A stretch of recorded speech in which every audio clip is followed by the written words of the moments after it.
All right, go ahead to the roll call. Commissioner Robbins. Here. Commissioner Walter. Here. Commissioner Bunnick. Present.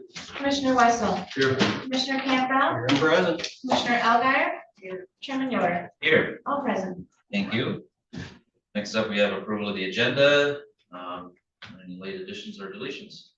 Commissioner Robbins? If possible, I'd like to add, just for discussion only, it's called governance strategic retreat. Something I think we've been talking about lately. I just attended, and then for just a discussion only, I have Lauren's making the packets, and I think it would cover a lot of things that that we've been dealing with. So I'd like it for just a discussion. That's 7D. I'm sorry, what was the name of it again? Something. It was, I don't know if you saw it or not, it was over the weekend. I just bought a went to it. The city had one for their council people, a strategic governance, strategic retreat. So a Talking strategic about- retreat for us is what you're talking Right, I'd about. like to, because the lady, that the facilitator is from our area.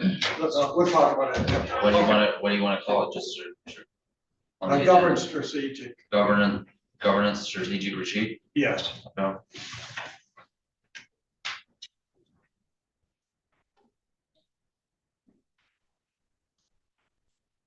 All right, any other late additions or deletions? Not, I'll take a motion.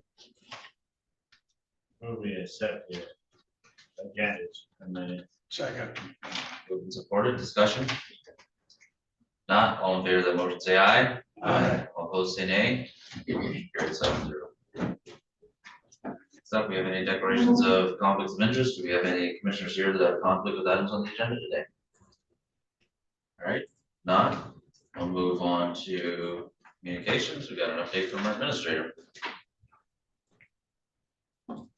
Mr. Chair, other than items that are going to be discussed on the agenda, I don't have anything to update you on since our last meeting. So I think we're working on the financial consequences of purchasing versus leasing vehicles. And in fact, Sheriff Borkovich just gave me some data that he's been able to acquire, and I haven't had a chance to review that yet. But when we get to that item on the agenda, we can discuss that, specifics more fully.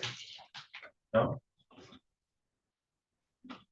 All right, next up, we have an update from our Benzino District Health Department. We got Dan here. All right, good morning. Get it out back for everybody that you get to follow through. Yes. Morning, commissioners. And don't worry, this packet is 37 pages. I'm not going page by page, so we'll keep this brief. I do have in the beginning, first page here, I just did a 2-page quick summary that we can look through and follow along with. There is this is our 2024 to 2026 community health needs assessment. And there's a lot of information in this document. Also have this in PDF form on our website if you prefer to have it electronic. I don't expect, or I expect, I should say, that you may have some questions after looking through some of the data in here, and I would invite you to give me a call, send me an email, and I'd be happy to discuss anything that's in here.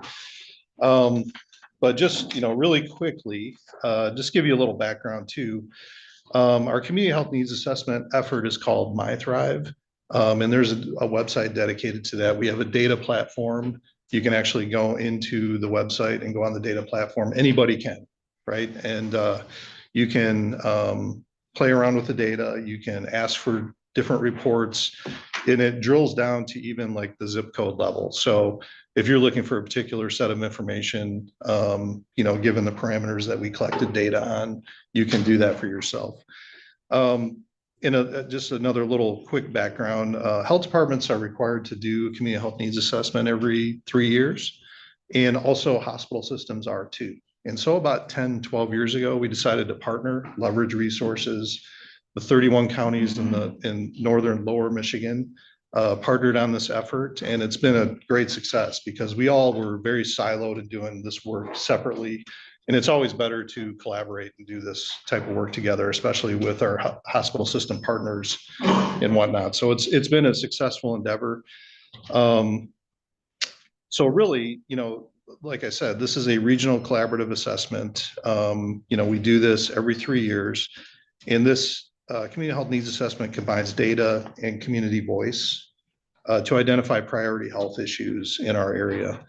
The summary highlights Leelanau County specific findings on this sheet of paper. The rest of the document is more regional or specific to Benzie and Leelanau County. So just some really quick snapshots of some of the data that's in here.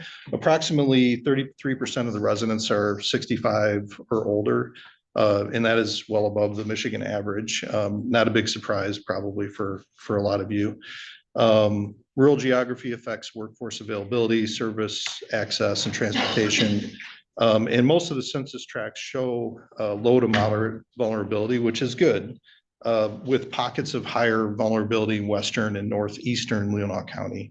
And when I say vulnerability, this is it's the Social Vulnerability Index, which is a CDC index.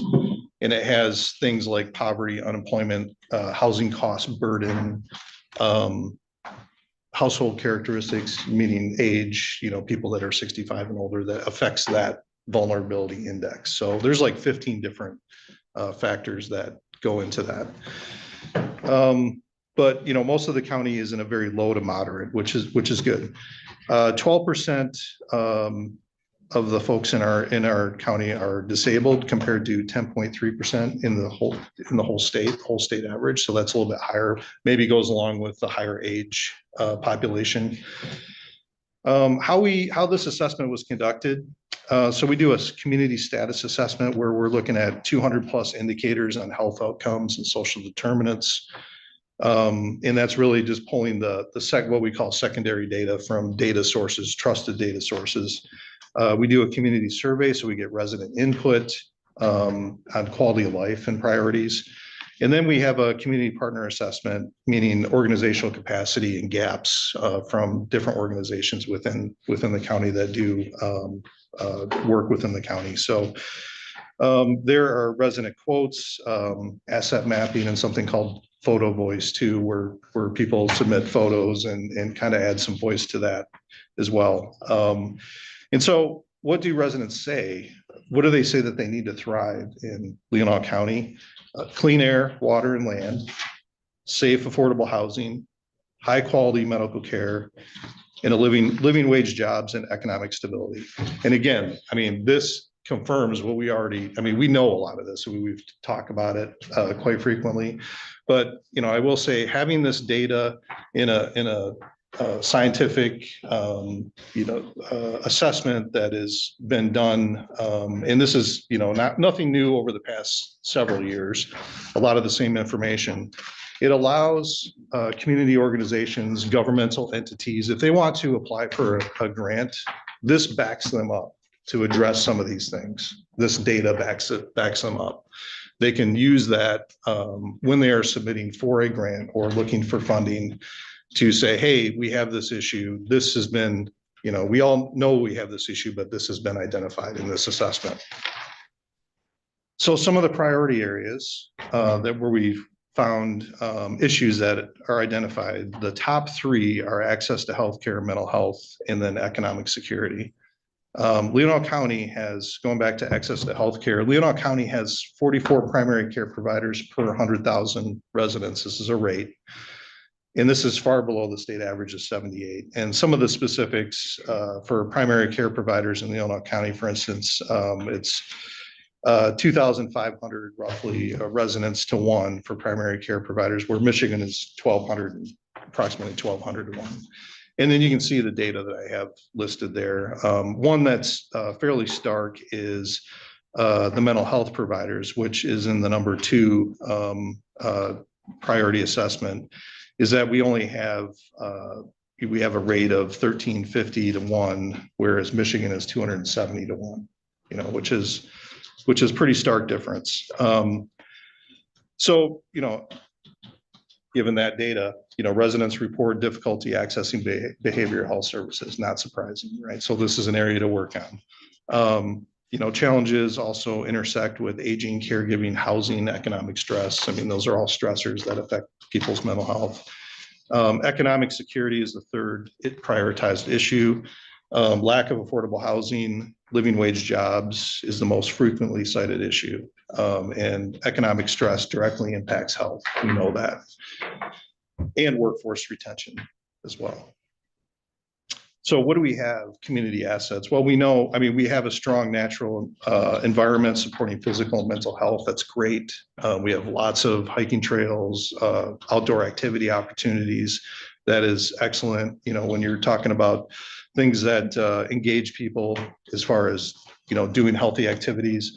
And something else that's really important is just community, having community organizations, people to talk to, people to rely on. There is a strong sense of community in Leelanau County, which is, fantastic as far as a health indicator that, helps people be healthy, that they have people to lean on and help them and just, not be lonely, because that is a factor with, especially as people age, loneliness can be a huge factor in your health. Again, parks, trails, libraries, local services, we have all of those things here. So why does this matter to county commissioners, Leelanau County commissioners? Health outcomes are shaped by policy decisions related to housing, transportation, land use, economic development. And, using this assessment provides a data-driven foundation to inform a lot of decisions that have to do with those things. And so I would invite you to, keep this at hand and, refer to it as you are thinking about these issues. What are the next steps? Again, this informs, the needs assessment informs development of initiatives. And, collectively, we call this community health improvement planning. But I know we are always striving to be better. So continued county engagement will help us address these issues that were identified, these prioritized issues. So I appreciate everybody's support and continued guidance on what is important to them here in Leelanau County. And we're here to help, as far as the health department, we're always looking for opportunities to do things that will help improve the health of our communities. So that's basically my really quick summary of a really big document. But like I said, just, get in touch with me if you have any questions or you want to, dive deeper on some of these things. I'd be happy to talk. Do I have any immediate questions for Dan? Yes, sir. Commissioner Campbell? I mean, we're such a beautifully unique county, just by our demographics and our geographic outlay. And it almost seems like there should be an asterisk by some of these numbers in that the majority of our residents live in the southeastern part of the county, and the southeastern part of the county is more Traverse City than really Leelanau County. So anyways, that's my comment, not especially the mental health. Yeah, that one struck home, especially as we hopefully get into tackling some our opioid problems. But we have problems, just difficult to put them in context given our geography and our demographics. Yeah, that's a really great point. I mean, and that's something that, obviously a lot of us here in Leelanau County, we go to Munson. We have a really nice big health system that's right next door, right? So, I mean, that definitely plays into some of the factors, access to healthcare. One thing is, though, you live in way up at the tip of, Northport, it's a drive, right? Absolutely. So I mean, I understand what you're saying totally. And some of our, like the southeastern part, Elmwood Township, those residents probably benefit a little bit more from those services being right there for sure. Yes. Okay. I guess I have to comment on your comment that on the other side of the county, Yeah. there's a whole bunch of retirees, and guess what we're all doing? We're all getting older, and we are a long way from Traverse City. So if you don't drive or don't feel comfortable driving long distances, which it becomes, the older you get, the farther it seems. That becomes an issue. So I would say probably there are more older people on the west side of the county. And probably more Mhm. retired and they stay. What is our vaccination rate? I don't know that number right off the top of my head. I mean, it varies. It depends on what you're talking about. You know, if you're talking about all the recommended childhood vaccines or Childhood flu or, vaccines. yeah. We have been, I think hovering in that 75% tile area. I mean, that's if you're lumping them all together. Now, specific ones are higher, and some are lower. So I would say that I can get you more detailed information, exactly where we're at right now. And I'll probably get that at the meetings. That's an area of, first of all, I should say, Dan Thorell has been full-time for the Leelanau County Board of Health. And 1 day a month for years. So it's a wonderful thing, and he's doing an excellent job. We have a full-time director, which is a huge improvement. My concern about vaccines, especially if they're around 75%, and we should be at 95 to maintain the level of freedom from pandemics and those kinds of things. And this country has done that for years, and that's changing. I have to say, because I carry this with me, I have a grandfather who had meningitis at 3 years old and was the only way that he could hear a voice was with one of those big speaker things, and people had to yell in his ear. He was essentially deaf for the rest of his life. My father lost his mother when he was 20 months old to tuberculosis. Her mother died, and her sister also died of tuberculosis in 1907. I have another grandfather, the one who was deaf eventually died of pneumonia 5 or 6 years before antibiotics. And I have an uncle who died at 6 weeks of the flu in the 1918 in the flu pandemic. I mean, this stuff was real, and it was a part of our lives. And I sure hope it doesn't. We don't end up that way. It's real. Yeah, I totally agree with you. I mean, in 1900, life expectancy was 45 years old. Right. So because of public health initiatives, sanitation, vaccinations, medical improvements, we've increased that by 30 years. And the public health side of that is accounted 25 years of those 30. So, and I think a lot of it in society these days, we've lost that institutional, generational memory, because so many people that were alive during that time have now passed, right? So we don't hear those stories like you're talking about.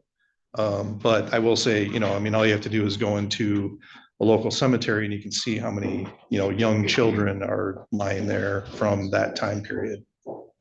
And so it's, it's important. I will say too, just in recent news, influenza is really surging right now. In some areas, not our area yet, hopefully not, but in some areas, it's the worst that's been in like 30 years. So I just want to let everybody know, we do have a flu vaccine available at the health department. If anybody haven't got theirs or want to get it, they're certainly, all they have to do is call us and make an appointment, and we have vaccine available. So. You, any Thanks other, for what you do for us. Thank you. any other questions from commissioners? All right, Don, appreciate you. Yeah, thank you. Thanks for the voice, the audience. Appreciate it. All right, next up, we are up to public comment. We have two different ways of giving public comment. The first, I'll open it up for 1 minute general topics of county concern. You have 1 minute to do that. And then after that, I'll open it up to 3 minutes for agenda specific. So if you have anybody that wishes to give a public comment for 1 minute for any items of concern. But they can't do both. They gotta Right. make their decision. Good morning, Commissioners. I'm so happy about the 1 minute. And I just wanted to thank Commissioner Robbins for donating his salary to Habitat for Humanity. As we just heard, we know housing is a problem. And here's a commissioner who put his money where his mouth is. And I think it's probably the first time in history that's ever happened. And so I just like to applaud you for that. I think it's pretty stellar. Thank you. Anybody else to give us? Yes. You're specific for 3 minutes, relax. No, you're- Based on what you presented, you're general, so you've got 1 minute. Oh, Yep. okay, so. That's good. More than 1 minute, okay, so Commissioner Yoder has something that to pass out to you. My name is Rebecca Hendrick. I live in Solon Township. I talked to you guys, the Board of Commissioners, at a prior executive session in August of 2025 about improving your budget document using existing criteria from the Government Finance Officers Association. However, I was very interested in this discussion of strategic planning at your organizational meeting last week on January 7th. Strategic planning is an ambitious prior step toward meeting the GFOA criteria, but it has a lot of benefit more broadly than creating a better budget. Thus, I'm very much in favor of the board doing strategic planning for Leelanau County, and I want to thank Commissioner Yoder for proposing it. I believe that it very much promotes good governance. As I discussed in August, I'm a retired professor of public administration and public finance from major universities in Wisconsin and Illinois. My husband and I retired to Leelanau County about 6 years ago, and I also mentioned that I've done a lot of observation and teaching in budgeting in state and local governments in those states. What I did not mention is I've also done a lot of observation and teaching of strategic planning in those same states, although it was earlier in my career. I think it is a very good idea for governments to do strategic planning if they are willing to invest the time and resources. Am I done? Sorry. Thank you. Okay. Much appreciated. And we got a lot more. All right, thank you. Anybody else to wishes for 1 minute of general topics of county concern? All right, now we'll open it up for 3 minutes for anything that's agenda specific. Lois. I didn't time myself, but I'm usually pretty concise. The topic is goals. So Dan has been helping us out by mentioning housing a lot. I would hope we can all agree that housing is a crisis in Leelanau County. Dan used a different statistic on age. I had 60% of our employees, well, what was it's 40% of our residents are 60 and older. So he was pretty close. We were on the same page. 60% of our employees working in Leelanau County do not live in Leelanau County, and this isn't sustainable. We know that schools often can't hire their first choice teaching employee because there's no housing. EMTs all over the county often do not live in the county and live at some great distance away. So if you had an emergency and you wanted to call additional people in, it would be hours of drive away. The sheriff can't hire due to a lack of housing. Metalodge, I just checked, has 5 openings. Sometimes they're up to 10 openings for employees. Housing is an economic necessity, and we all need to be working together on this difficult to solve problem. My ask is the commissioners should acknowledge that the issue of housing is a crisis and act like a good Rotarian and say, how can I help? So thanks. Anybody else give public comment on anything agenda specific? All right, thank you everybody for coming. Next up, we have commissioner comments. Any commissioner comments? I do. Campbell. Has there been a decision made on the finance director? I would just say that it's very, very important that a decision be made one way or the other. And there's this perception that employees work for department heads and administrators work for the board, but we all work for these folks. And I think that we need to communicate what's going on. I know there's a lot of discussion in the public. And I'm not trying to make a criticism. All I'm saying is that we need to make a decision both for the benefit of the employee, because I don't think it's fair to leave someone hanging, and for us too, so that we know the future of that. So I urge you to make progress and take care of that as soon as possible. I have been and I will do that. Thank you. Commissioner comments? All right. Now we'll move on to action item number 1. We got the sheriff's office acceptance of donation. We've got the sheriff here.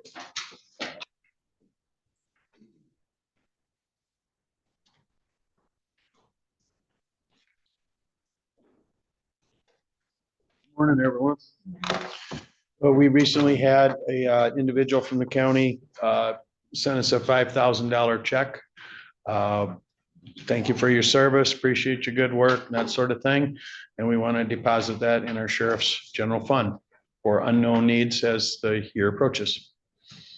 Yeah, I move to recommend that the County Board of Commissioners accept the anonymous donation to the Sheriff's Office in the amount of $5,000 with the funds to be placed in the Sheriff's donation account at number 101-000-000-674-000. Second. Moved and supported, discussion?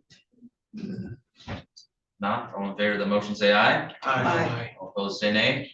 Motion carries 7-0. Thank you. Very generous. Very. A person gave $12,000 last year and $12,000 year before too. So very kind person. Thank you. Thank you.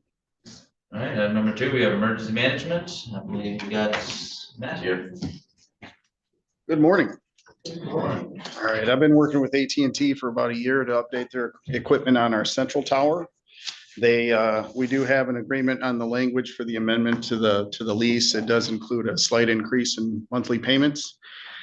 And AT&T is ready to pull the trigger and switch out the equipment. So I have that before you today for consideration. I recommend to the County Board of Commissioners to approve the 3rd amendment to the tower lease agreement for AT&T at the Central Tower site and authorize the board chairman to sign the amendment that's been approved to form by legal counsel. Second. Board discussion? I might ask, if there are other antennas out there that are leased to private companies on this tower? Yes, Central Tower has, yeah, it has more. Yep. This is, correct me if I'm wrong, actually, this is just a guess, but this may be our most productive tower revenue wise. Easily, yes. Okay, well, it's just good to have one that's Yep. cash. It's true. Yeah, it's the tallest one in the county too, so. Okay, thank you. Any other discussion? Not, all in favor of the motion, say aye. Aye. All opposed, say nay. Motion carries 7-0. Thank you very much. Matt. Next up, item number 3, we got prosecutor's office. Staff, you want to the prosecutor here, or are you gonna? That, I suppose I can cover for that. Essentially, what the prosecutor is requesting is he have 30-day staff overlap for retiring employee lawyer Lori Cross and the incoming crimes victim advocate to allow for necessary training. This is an issue that occurs on occasion, not frequently. We had one last month as well. It's something that we think is necessary to occur, so the training is appropriate. It's the prosecutor's opinion that based upon the difference in the high wage of the 30-year retiring employee versus the lower wage of the incoming employee, cost will be neutral in terms of the total amount to the county, that the 30-day overlap will be absorbed by that differential. So he's requesting approval and the administration would concur.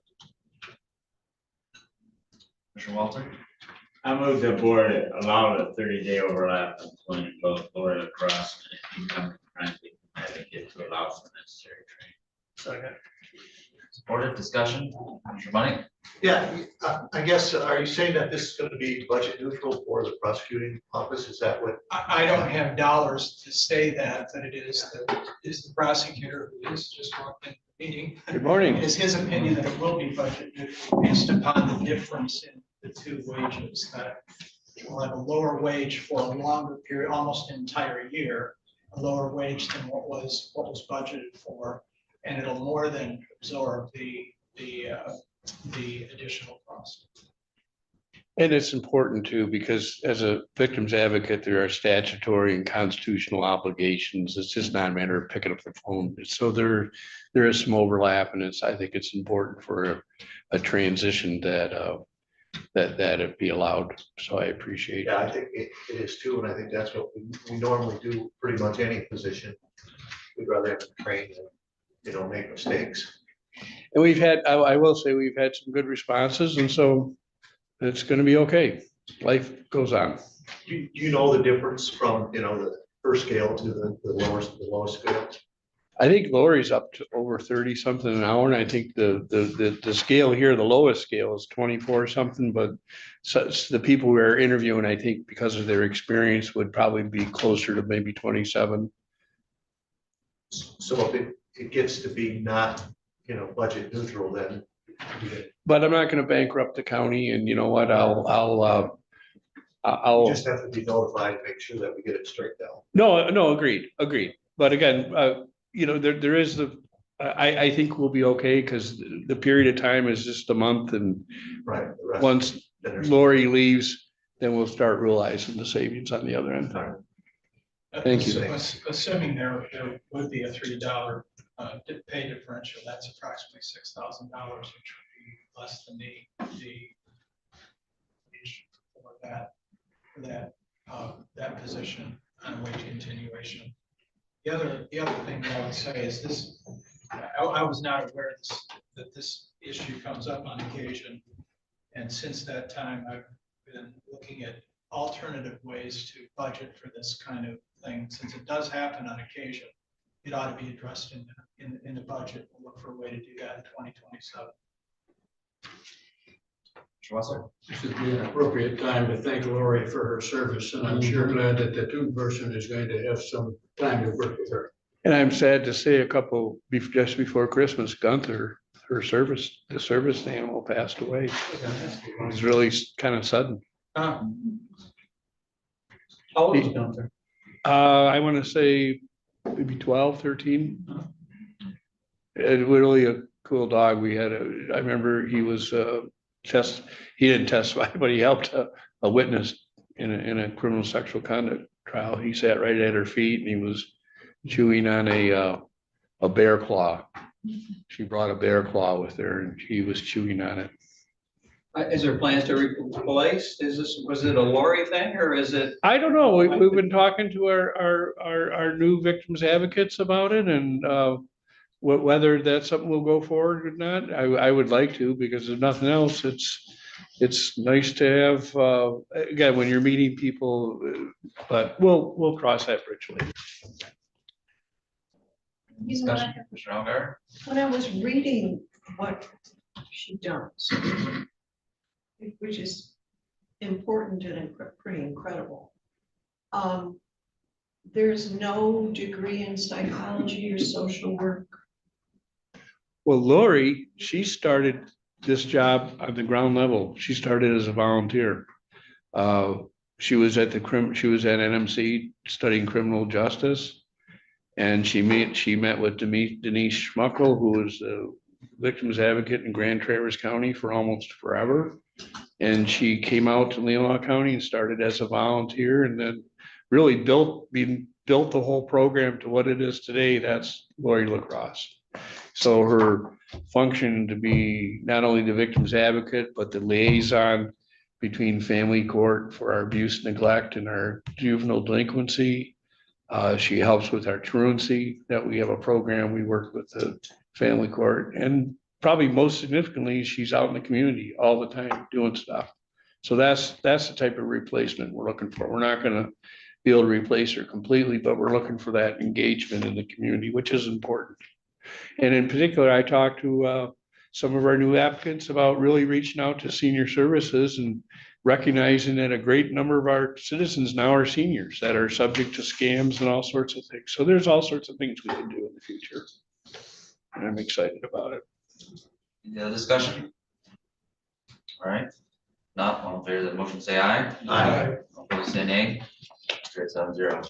Thank you. Do your best. And thanks for serving to the county. I will. I'm sure she'll not want to have a big send off, but we'll be doing something.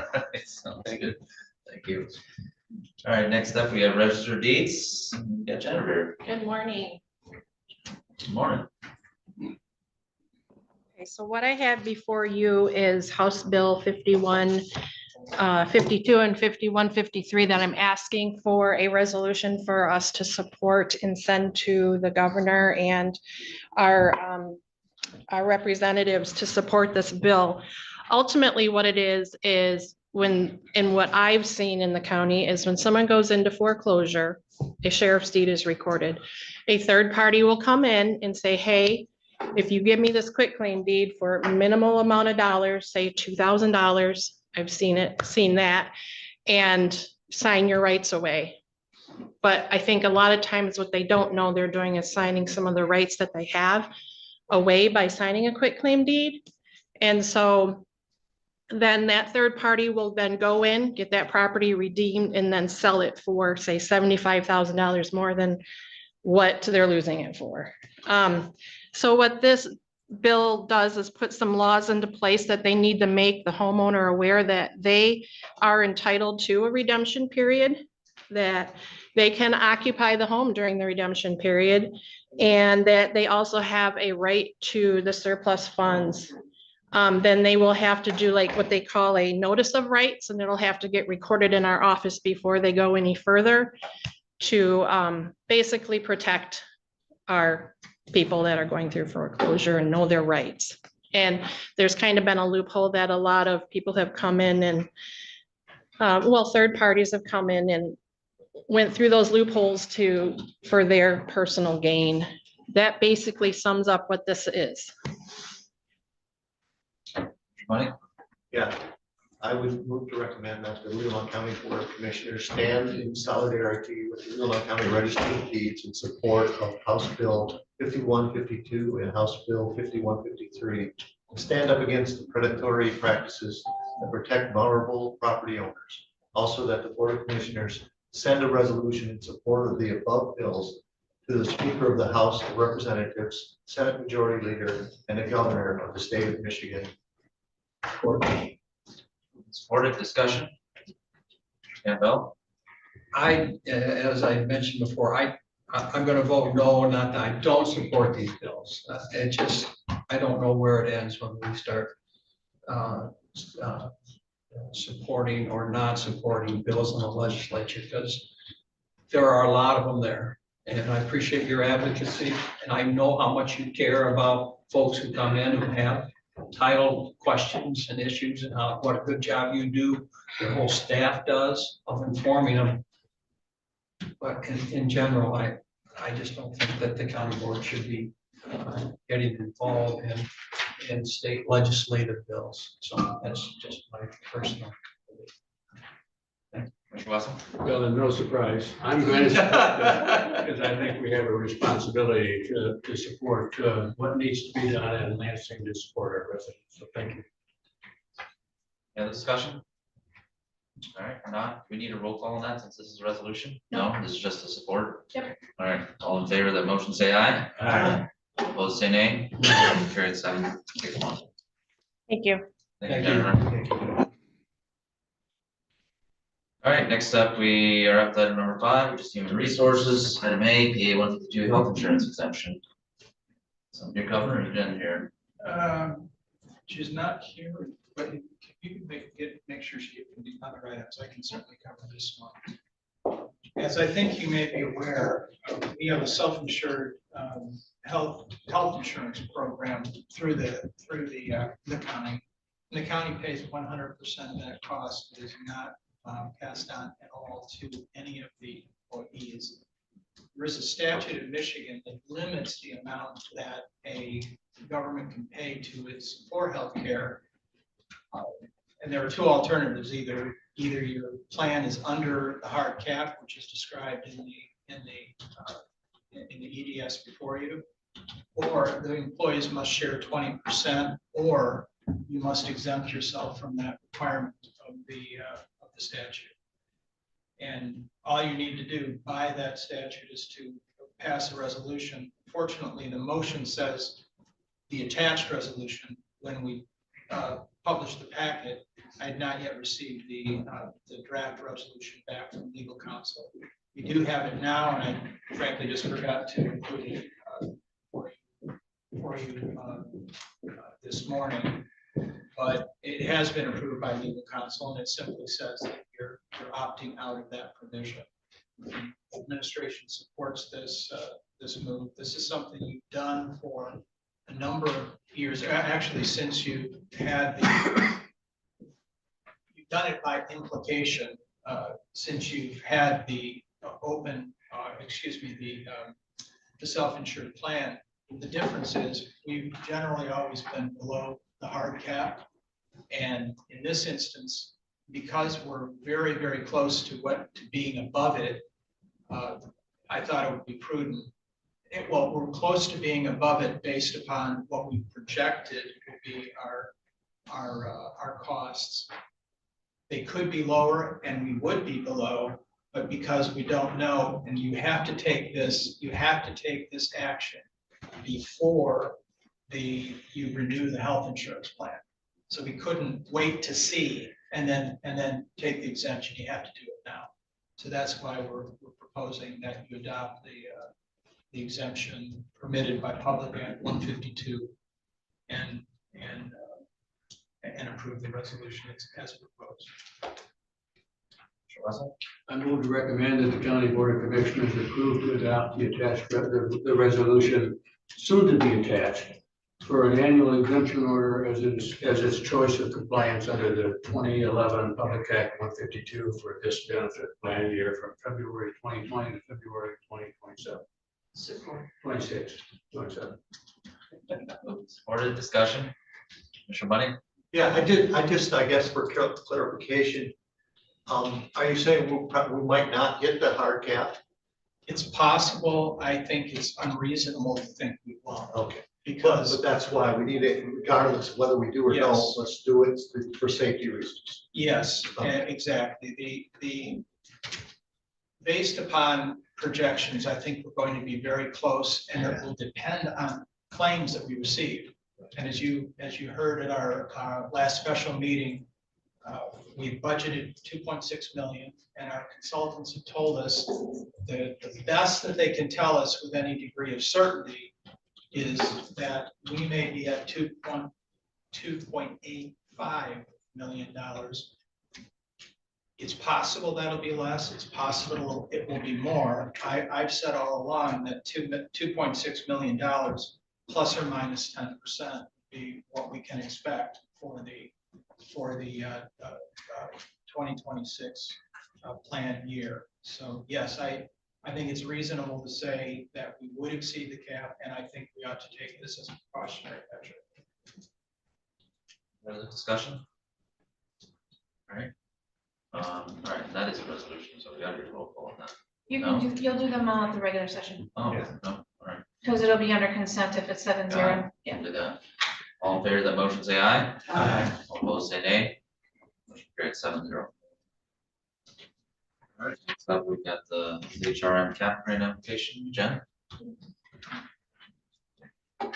So there are funds that are available through MMRMA that can be used to reimburse for the cost of me traveling down to take the test for the SHRM certification, Society of Human Resource Management. which I passed, so it's just a good credential for the county to have. Cheryl Garrett, Congratulations, and I move to recommend that the County Board of Commissioners approve the MMRMA CAP grant application for $520 to reimburse the general fund for the SHRM certification costs for the Human Resources Manager and give the authority to sign to the administrator. supported, discussion? Not, oh, Mr. Bunny? Yeah, I was just wondering about the sign to the administrator. Doesn't our chair usually sign these things? I can address that. I am designated by you as the member representative for the MMRMA. And the member representative must sign all grant applications. So that's the reason. And just generally, I want to say that I have always encouraged employees to obtain these certifications. I don't know if you really know how important this is for a human resources professional. This is kind of the equivalent of passing the bar exam if you're a lawyer or becoming a CPA if you're an accountant. So I really high congratulations to Jen for obtaining that credential. Any other discussion? Not, all in favor of the motion, say aye. Aye. Opposed, say nay. Carried 7-0. So we have employee recognition. So before you are some ideas on how we might be able to recognize longevity within the county other than monetarily, and encourage recognition of coworkers and potentially people from the public seeing good service done by maybe law enforcement or something like that. So before you are a few proposals of things that I thought might help, and I'm open to questions or discussions on those.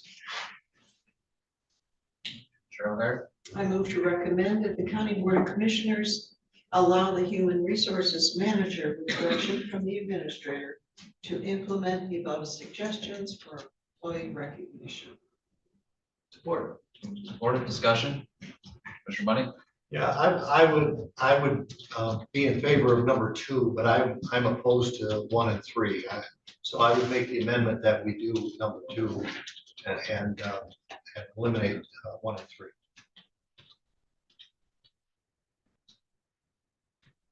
I second that for discussion. Is that the right? So we have an amendment, yeah. So support to amendment, discussion on the amendment. I actually have here's my concern. I think these are all great ideas. We've just gone through a very tight budget schedule.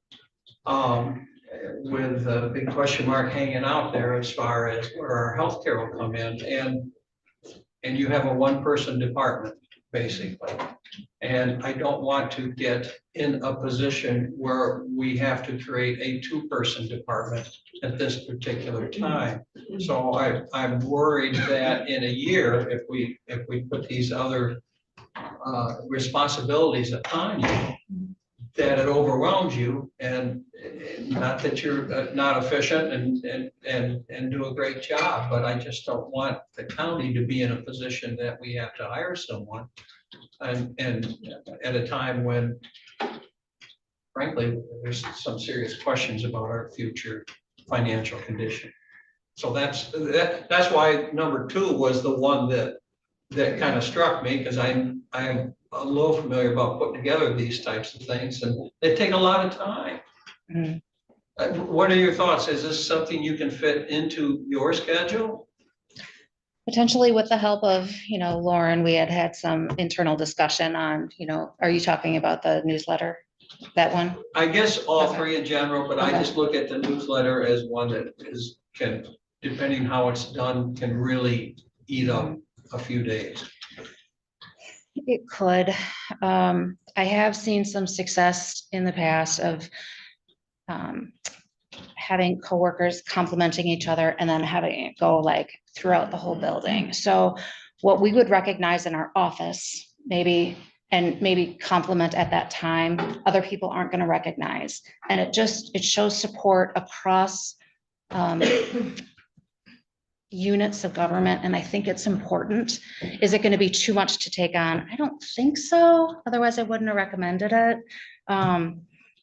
am I gonna be able to consistently manage it? No, I might need some help occasionally, but it just kind of depends on the workflow. I mean, once we get some other processes really streamlined, I think we're gonna be fine. And all of that would just help with morale, I think, and that's something that we could use, honestly.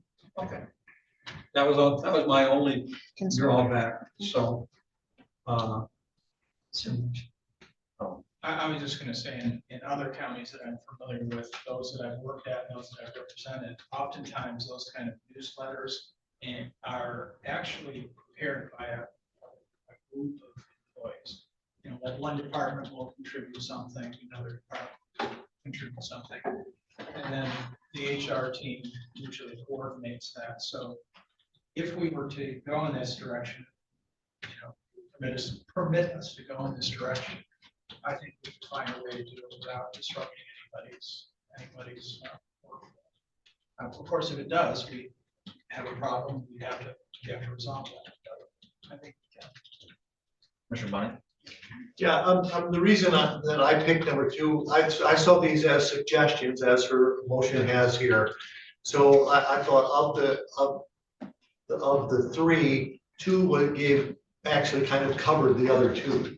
So instead of giving too much, as Commissioner Campbell said, I think this would cover all 3 actually, because and that it doesn't have to make a big public thing of it, where it would be presentations here or whatever. It's with the employees and doing letters or a newsletter, and it's only quarterly. As to, you know, a lot of times people want to do it monthly, but I think this works very well. And if we're going to do something like this, I think of the 3, that was the best one, and that's why I made that amendment. I'm not comfortable tying your hands too much. You're gonna be trying this out. And I have a sense that you'll figure out what works. A fun thing to include in your newsletter might be perfect attendance stuff too. I've worked places where they do perfect attendance recognition. Whatever that could be done in these. So I'm glad you're gonna figure this out. And it might add some fun and cohesiveness. Right. Mr. Wessel? Well, if you think you can manage the time, I love your 3 ideas. And I think the most important thing we could do is celebrate with the staff. And so I thank you, and I will vote no on the amendment and vote yes on the original motion. Any other discussion on the amendment?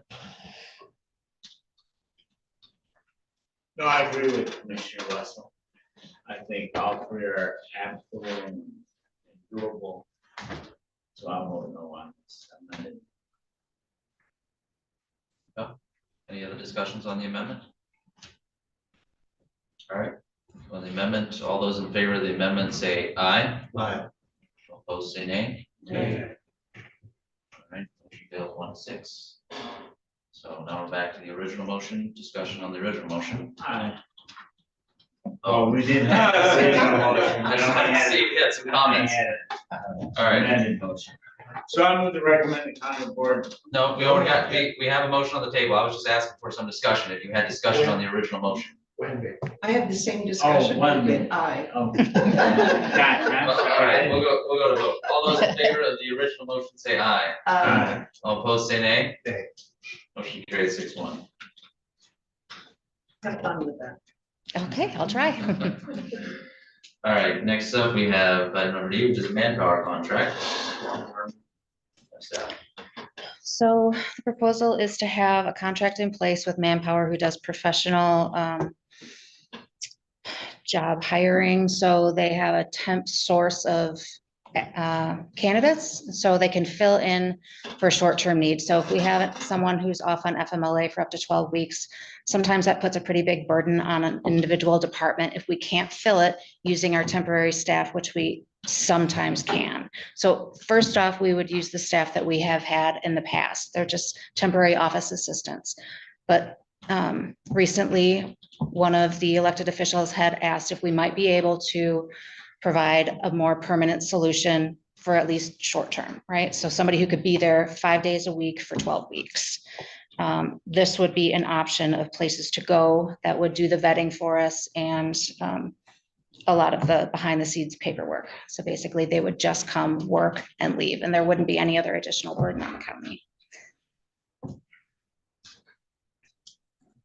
Okay, I move to recommend that the County Board of Commissioners approve the agreement with Manpower and authorize the County Board Chair to sign the contract for future use as needed. Support. moved and supported, discussion. Mr. Algar, So how did you choose Manpower? They're local, which is good. They're a Traverse City company. I did a deep dive into who is in the area that does the more like professional type temporary staffing. There's a lot of temporary staffing out there. This is just the biggest and the most well-known one in the area. They have good reviews. That's why I chose it. discussion. Campbell, Is there a contract required with this? There is. It's been reviewed by legal. They went back and forth a couple of times. The one before you is the one that was approved by legal. And I bring that up because I am really big on requesting RFPs so that everyone can submit a contract for these types of, for this. It will, like when someone's hired for 12 weeks, I'm not sure how much money that is, but a substantial amount of money. Would that come back to the board? It would come out of the person's budget and we could certainly bring it to the board if we ever were to enter into that situation. Right now, we don't have anybody. The elected official had backed down on wanting that hire. Well, we just wanted to get something in place so that we could have an avenue to fill that need if the need arose. If you don't feel comfortable with it and you'd rather go back to an RFP, I can see if I can find 3 people that have those same qualities in temporary staffing, I guess. There's not very many that do Yeah. professional type. Is there staffing. others in Traverse City that do? There's probably a dozen that do temporary staffing in the area, I'd say within an hour's drive. But most of them are for like construction labor or skilled labor, not professional staffing. Does that make sense? I would think this, this motion would require us to waive our bid policy and the lease to enter into a contract without opening it up to others. That's my thought. I'm not sure if I'll vote yes or no, just because I'm really, I think the process counts. Absolutely. And I'm not disqualifying the need or especially with the way that we have the Family Medical Leave Act and things like that come into play. Yes, sir. Just from my experience, and I'm not disagreeing with you regarding RFPs in general. What we're talking about here is a standby agreement. There's no dollars involved at this point. It's very rare that you're going to get a company that's going to spend the time responding to an RFP when there's no guaranteed money. That's the real issue, and that's why I suggested that Jen just do a search and select one that you think would be the best to serve the needs of the county and we present it to the board. I understand, again, I don't disagree with the need for RFPs generally, but for standby contracts like this where there's no direct money involved until we actually need to implement a staffing issue, I didn't think it made a lot of sense to do an RFP, and I thought we would get a lot of responses if we did. The main reason we want to do this is because hiring temporary workers as our employees really opens us up to unemployment liability. That's the main thing. Because once they're done, they're eligible for unemployment. So this is the main reason for suggesting this. I don't disagree with the concept. any other discussion? All right, not, all in favor of that motion, say aye. Aye. All opposed, say nay. Nay. Motion carried 6-1. Thank you. Thank you, Jim. All right, next up, we're up to administration, boards, and commissions. Maybe that's something that Lauren's working on, or? Do you want to hear from me? You put everything together, so. Okay. I don't have the packet in front of me, but there were a few applications received for the vacancies on the Health Department Board of Appeals. This is for environmental health, for DHHS, and one for soil erosion. And they are all included in your packet. A couple of the applicants applied for more than one vacancy. So hopefully you've had a chance to review the applications and make a recommendation on who you feel would be the best fit for the Environmental Health Board of Appeals, DHHS, and soil erosion. And just to note, there are 2 vacancies on soil erosion and we only received 1 applicant. So even after recommendations, we still will have 1 vacancy. Gerald I would move to recommend the appointment of Mickey Eater to Michigan Department of Health and Human Services for a 3-year term expiring December 31, 2028. I'd like to address the reason. Mr. Eater has come here from the University of Minnesota. He has been, if you read his application, he's had, his whole career has been in the public health and medical field. So his credentials are pretty outstanding. Any other discussion on that? Not, all in favor of that motion, say aye. Aye. All opposed, say nay. Motion carried 7-0. Mr. Wessel, I move to recommend the appointment of Deb Kuhn to Leelanau District Health Department Environmental Health Board of Appeals for a 2-year term expiring December 31, 2027. Support. order discussion? Not, all in favor of that motion, say aye. Aye. All opposed, say nay. Motion carried 7-0. Commissioner Bunting, I move to recommend the appointment of Angeline Nati to the soil erosion, sedimentation, and stormwater runoff control ordinance board of appeals for a 3-year term expiring December 31st, 2028. Or order discussion? I don't see her as on, oh, no, I do, okay. I read that wrong, all right. And- Discussion. And again, I don't have the packet in front of me, so she did apply for soil erosion. Yeah, that's it, I thought I was misreading that, but no, she did. Okay, thank you. Any discussion? Not, all in favor of the motion, say aye. Aye. All opposed, say nay. Motion carried 7-0. And there is someone we could talk to about soil erosion for the second spot. I would just, if they have an application, send it to Lauren, and then we can have it at a future meeting or whatever, so. His career was in that kind of thing. Okay, thank you. Thank you, Lauren.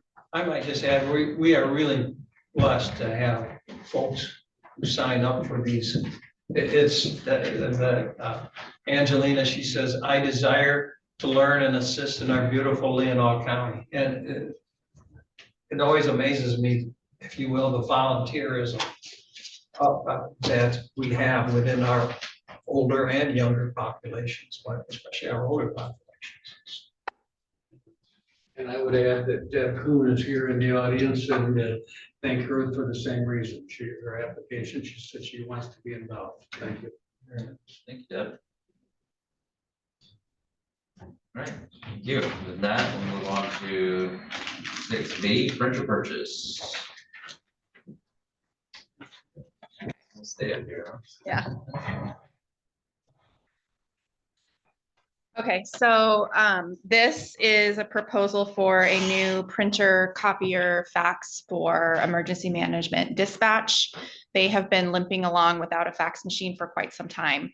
And the machine that they have, the technician has gotten real familiar with their offices. And they've had to get a separate fax machine. And so they are definitely next on the list for replacement. We have budgeted for 2 machines for 2026 in our duplicating fund. So this is budgeted. And it will come through Netlink, who holds the contract for our maintenance of all the machines on the Government Center campus. So this will be for an outright purchase. We looked at the comparisons between purchasing and leasing, and it still financially makes the most sense to purchase at this time. And this will get dispatch of a functioning copier, printer, fax. Walter, I move to recommend the Leelanau County Board of Commissioners waive the bid policy and purchase the proposed copier, printer, fax machine for emergency management, 911 dispatch from the county's current provider, Netlink Business Solutions, the amount not to exceed $5,319. Funds coming from duplicated machine fund ending in 970000. supported, discussion? All right, not, all in favor of that motion, say aye. Aye. Opposed, say nay. Carried 7-0. Thank you. Lauren? Oh, here you go. We can take a quick 5-minute break. That's 9:30. We're moving through. Yeah, here. 9:30. How should we go? We've ever moved. Oh.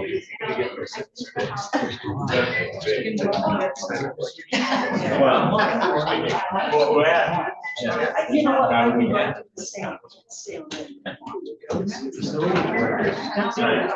Did you put in order? Well, Hi, how are you?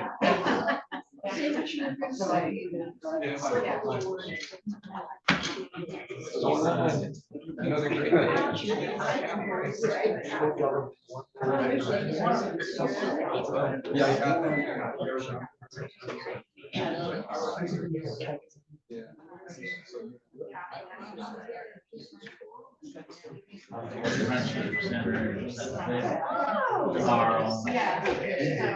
I don't know anything about it. I don't work. Well, you know what? He just told us about this thing.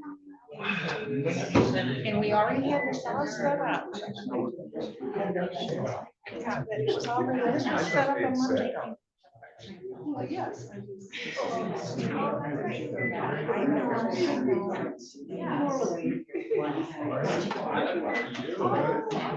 Well, I am going to support it, but I don't know anything about even after telling him still not aware of it. So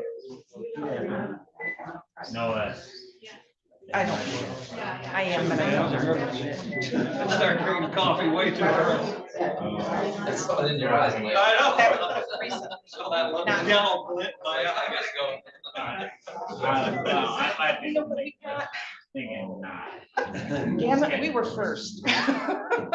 So people should check with us before they set it up for that time. All right. But don't tell me, you know. Yeah. People, what time is it? Okay, well, we're going 11 to 12, 12 to 1, so people can still go over there. Where is it? Plus, that's not that far away. Yeah, it's a half hour from the site. Why not? Thank you, but.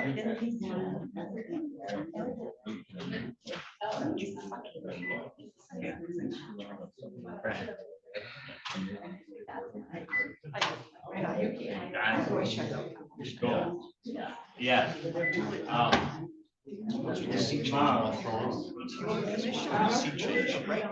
what is that? I'm just gonna ask her about 1 minute block. But this is very important. So, Commissioner Bunning switched.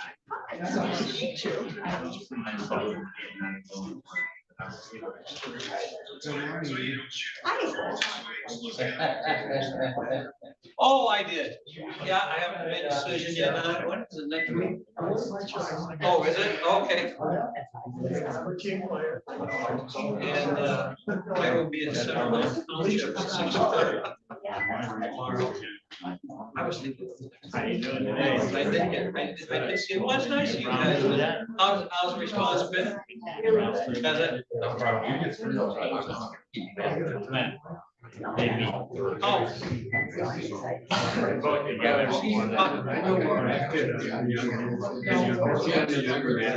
That's a stupid question. He's young enough to wear a pink sweater, so I mean.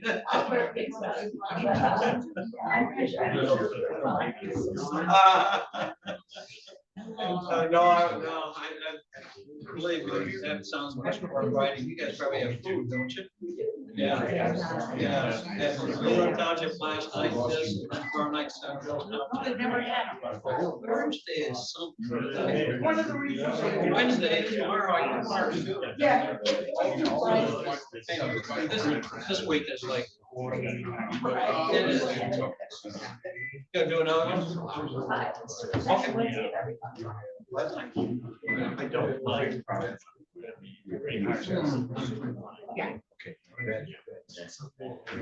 Well, I'm back and ready. I mean. Well, 3 minutes. That's all I took. Yeah. I actually think that the 3 minutes and 1 minute thing, because and I didn't know this, so I just looked at the agenda for Leelanau County, but they do the same thing. A 3 minute, 1 minute. I think it saves time. I think it actually saves. I just think that folks who might speak for 3 minutes would rather speak for 1 minute and be able to go anywhere they want. And might speak to 5 minutes. And they may just speak for 1 minute and then say, okay, I think I'm right. Yeah, and we know of one exception to that rule. But he's not usually trying to get through it. Well, so, of course, maybe a show. Yeah,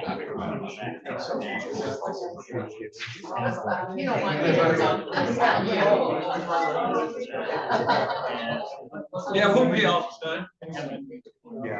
We should look through everything. Yeah,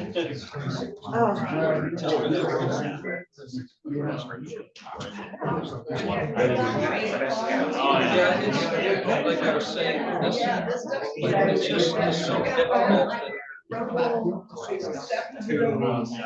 objectively Leelanau County as far as. I'm trying to cut down on the amount of paper that I was gonna have on my desk. I can access it online.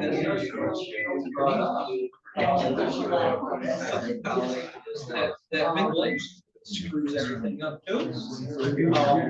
You know, you could be 8 miles from Traverse City and take you forever to get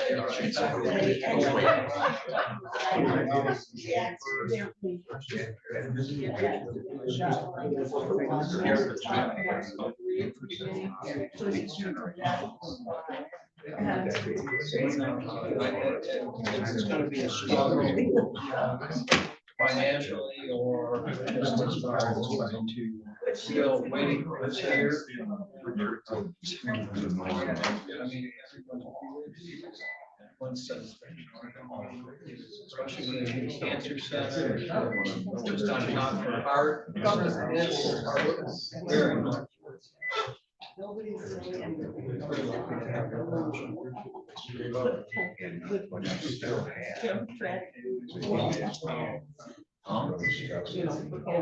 look at me, I'm good, I was first. How much did you do? I kept up with the pledge. Yeah. Of course, I didn't have a choice, because it was not gonna be good, I didn't. No comments. I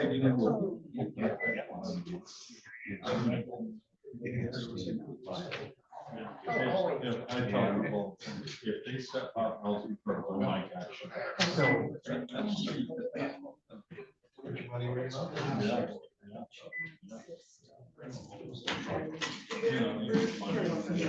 Yeah, so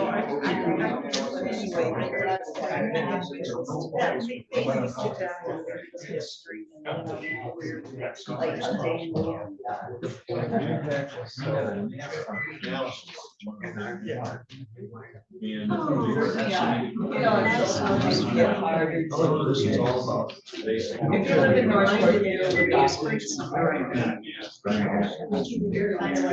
been, so I know it will be again.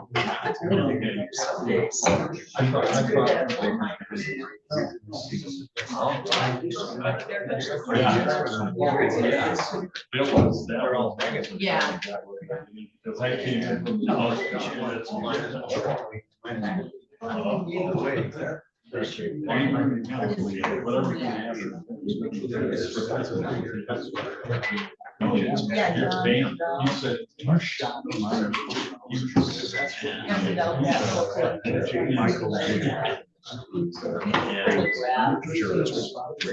Is that the judge? All right, I'm gonna go back in order. We're back in order. First item we got take up is 6C, which is 2026 vehicle acquisitions plan, which was sent to us under a separate cover. I think everybody has it in front of their desk, so I'll let the administrator kind of be resolved on that. Thank you, Mr. Chair. As you are aware, we've been talking about how to acquire 4 patrol vehicles and 1 Toyota Tacoma pickup for building safety. And what I have in front of you is a 2-page discussion about the advantages, pro and con of leasing versus purchase acquisition. The fourth page is actually a proposed or a potential budget amendment that would be necessary to enact if we were to proceed with a purchase rather than a lease. The page following that is the summary of menu pricing from and its the annual costs associated with that purchase of, or excuse me, the leasing of those vehicles. And then the pages following are the front page of the open-ended lease, equity lease rate quotes for the vehicles to provide you the backup for the information that's backup to the information that's contained there. Since we've been first discussing this, I've done a lot of financial review of the potential between these 2 methods of acquisition. And the first thing that I would indicate is I do personally prefer for vehicles, and it's it's ironic that the item that you had just before you was the leasing of the purchase of a copier. And one of the reasons that I would conclude that it is in fact more advantageous at times to purchase a copier is because at the end of their life, they are generally just frankly worthless. They are scrap, and you can give them away, and that's about it. The vehicles, that's not necessarily the case. So the reason I generally prefer vehicle leasing is because it provides predictable cash flow that's level rather than spike every year or so that you decide to purchase a vehicle. So that's the main reason that I prefer it, particularly if we can demonstrate that it has a financial basis for doing so. Based upon the analysis that I've done, with these vehicles, particularly purchasing them under, well, first of all, the Explorer vehicles for the Sheriff's Department would be purchased at the equivalent of the My Deal pricing, which they'd be leased at that basis. So that there would be no difference between the acquisition cost would not be different between the 2 methods of acquisition, leasing or purchasing. The Tacoma, however, Enterprise can offer about a $2,000 advantage on the actual capital cost of the vehicle. But when I looked at an apples to apples basis, without considering the resale of the vehicles, the net present value of purchasing about $300,000 of vehicles actually disfavors leasing by about $25,000. If you're not looking at how those vehicles are then later sold once their useful life is determined. So based on that information, to continue the same net present value analysis, you would have to have about an additional $33,500 in value when you sell the vehicles at the end of their life, to make up that $25,000 difference. When you're comparing that, when you're adding the resale in, you would have to have about a $33,500 difference between one vehicle, or between the cost of purchasing, or excuse me, the cost of reselling a leased vehicle versus the cost of reselling an owned vehicle. Now you might ask, how would there be a differential? And the reason that there would be a differential is if you have a plan to sell it, the idea that Enterprise presents is that at the end of the lease, at 5 years or 100,000 miles, we would sell the vehicles and get more money than we would if we waited another 2 years or 3 years and sold them at either 140 or 160,000 miles, because we have on average, taking into account all vehicles, averaged about 20,000 miles per year on a car. So if you were to believe, and the problem is proving that the net present value of the resale value of a vehicle that's 2 or 3 years, younger, if you will, would net $6,700 each. Because that would, for 5 vehicles, $6,700 per vehicle equals the $3,500 difference in the net present value between leasing and owning. So that's the analysis between the two options. An alternative would be if we were to purchase the vehicles, but establish a policy that they be sold at 5 years or earlier. You would then purchasing can be demonstrated to be more advantageous financially than leasing. We are also in a position that we could purchase from Enterprise.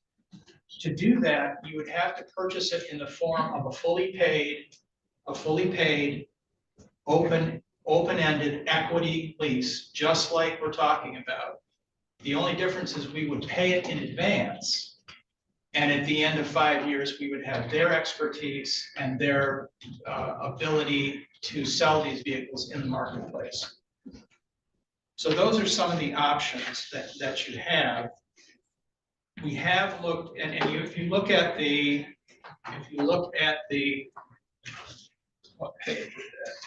Page 4, I think it is. It shows the budget amendment that would be necessary to decide to purchase. The main component of that is transferring back in to the general fund, the motor pool, $135,000 balance in the motor pool that we took that out of the budget, and frankly, to fund health insurance. We took that out of the budget, and you'd have to put that back in, make these changes, and then and also carry forward some fund balance, which fortunately the amount that would be necessary is about $258,000, which is roughly what we project as the year-end surplus at the end of 2025. So based on what I have indicated to you, I think you have an alternative for either method of acquisition. The one piece of the puzzle that I don't yet have, and as I think you saw, the sheriff hand me some documents. He's done some research for me with his fellow sheriffs to determine of those individuals that actually do lease patrol vehicles specifically. What is their experience? When did they resell them? And what is their experience when they do resell? And I thought it would be better to have that data than data provided by any other source, in particular the enterprise, which is essentially trying to convince us to enter into a contract. So what I would like to do is prepare two alternative motions for next meeting. One of which would require which would permit leasing, and one which would permit purchasing. If you're going to purchase though, that motion would have to contain an increase in the amount of the motor pool rate that's charged to the departments for the use of those vehicles acquired through the motor pool. Right now, it's there's a bifurcated amount. I think it's 50 cents per mile, up to 80,000, and 20 cents per mile after 80,000. It would be our suggestion that we adopt 70 cents per mile for all miles driven. We don't believe that there is really a difference between cost of driving a vehicle up to 80,000 and the cost of driving it after. In fact, if anything, the cost of driving an $80,000 vehicle is more than the cost of driving a vehicle that is less and potentially under warranty. So that's one of the reasons that we were in a position where it was difficult for us to advocate the purchase of 4 patrol vehicles, because the motor pool fund didn't have sufficient funds to do that. So unless we made this budget recommendation, I would say that the number of vehicles that we could purchase without this budget amendment would be 2. And recall that the Tacoma that we're proposing to be purchased for the building safety department is funded through their own budget. It is not funded through the motor pool. So the funds there are still available. So that vehicle could be purchased regardless of the change in the budget numbers. So again, what I'd like to do is present to you both alternatives. I believe that by next week, I'll be able to review and analyze the data that the sheriff has been able to provide and determine if indeed, if we sell vehicles when we think they should be sold, that we would say that or get at least $6,700 more for those vehicles by selling them at their peak value, rather than waiting until they've deteriorated to the point that they are costing us repair money and they have no more significant value than they did at 100,000 miles. So I know that's a lot to absorb, but that's really where we're at in terms of this analysis. I wish that I had it completed, but again, I didn't have the data regarding resale until now, and I haven't had a chance to even look at it. So that's where we're at. Thank you for all of this consideration. One thing that we never talk about is, I believe our administrative assistant does a lot of this work, and the sheriff's department does a lot of their work. No. We have to consider that as well. If we're gonna start selling cars at 100,000 miles, it becomes a bigger job, a more frequent job. So I think we have to consider that as well. That's costing us money. Mr. Wessel? What's the impact to departmental budgets if we change the motor pool rates? That would require some additional analysis. Right now, the budget that is presented, or the budget amendment that we included as for you to consider, would be at the same rate. So we would have to make that determination. But again, I think you really need, whatever you charge needs to be a charge that is related to the actual cost that is incurred by the county and the motor pool to provide that vehicle. In other places that I'm familiar with, typically the motor pool also pays maintenance and other costs associated with that.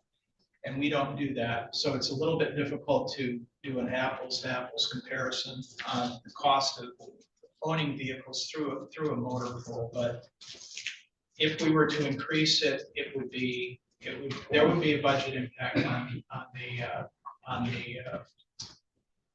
departments. And perhaps we could start that, depending on how you decide to proceed. You might not need to implement that until budget year 2027. So that's something we would definitely want to look at, so. I would just request to the chair that perhaps the sheriff could come forward and just we could ask the sheriff a couple questions. Are you open to do that? Sure. Absolutely.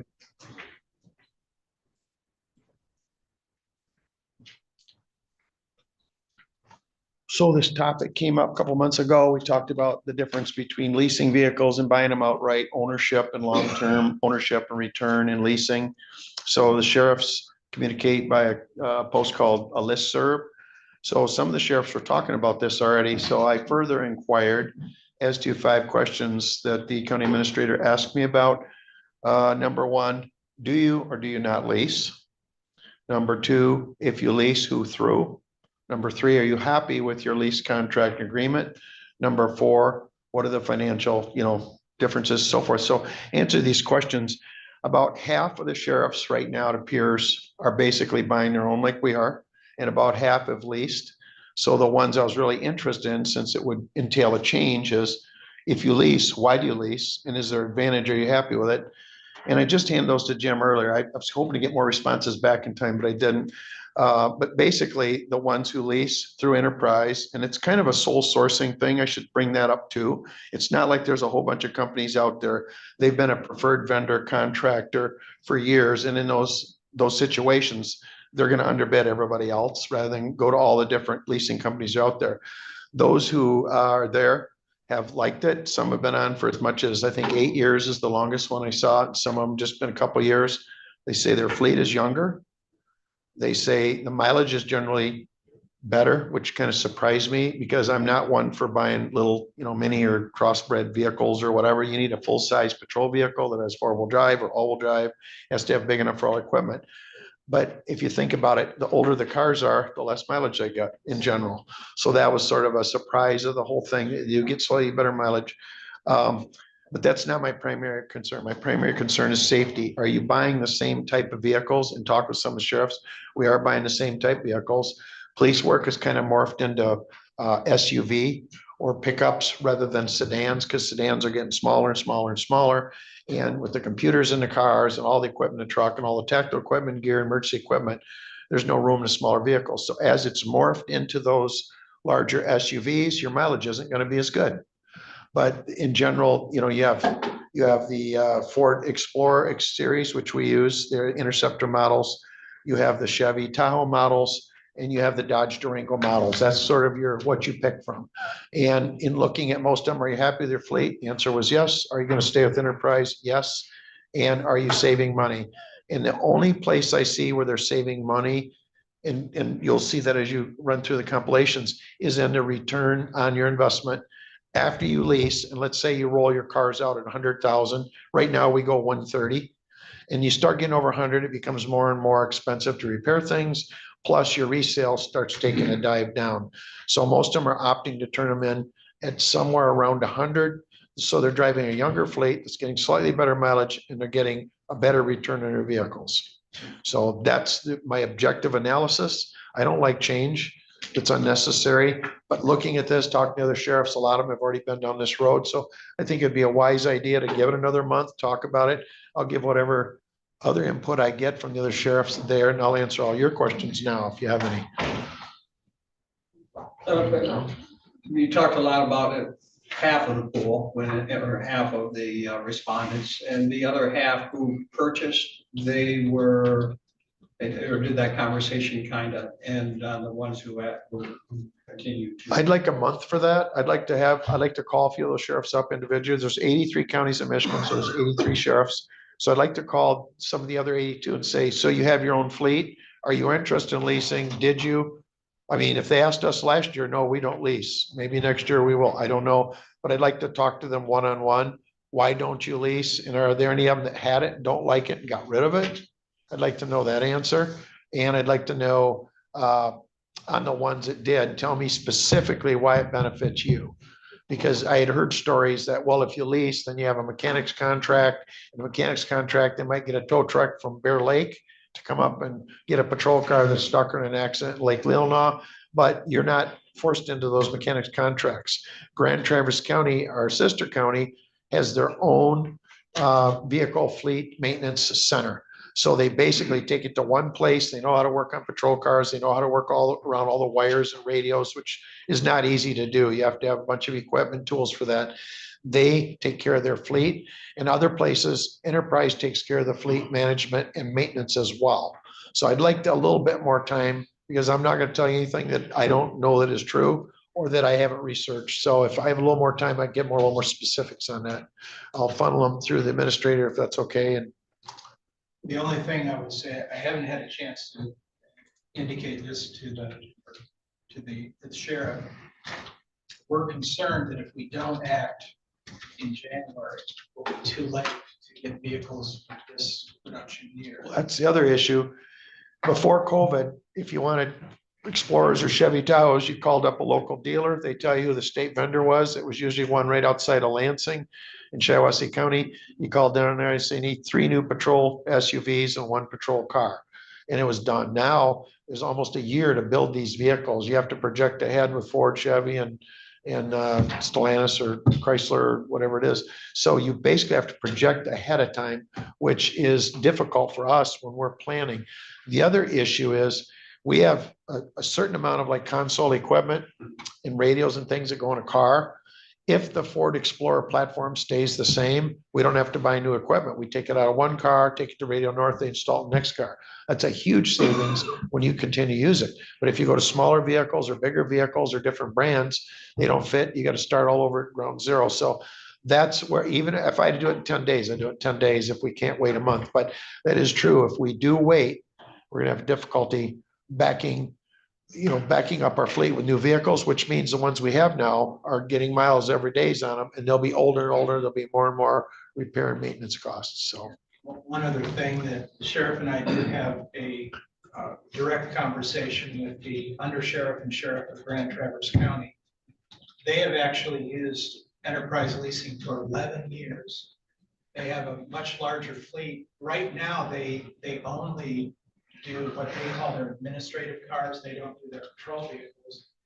And the reason that I understand that they have not done patrol vehicles in the past is because when they started with Enterprise at 11 years ago, they ended up that Enterprise would not do the upfitting and leasing of patrol vehicles, but they do now.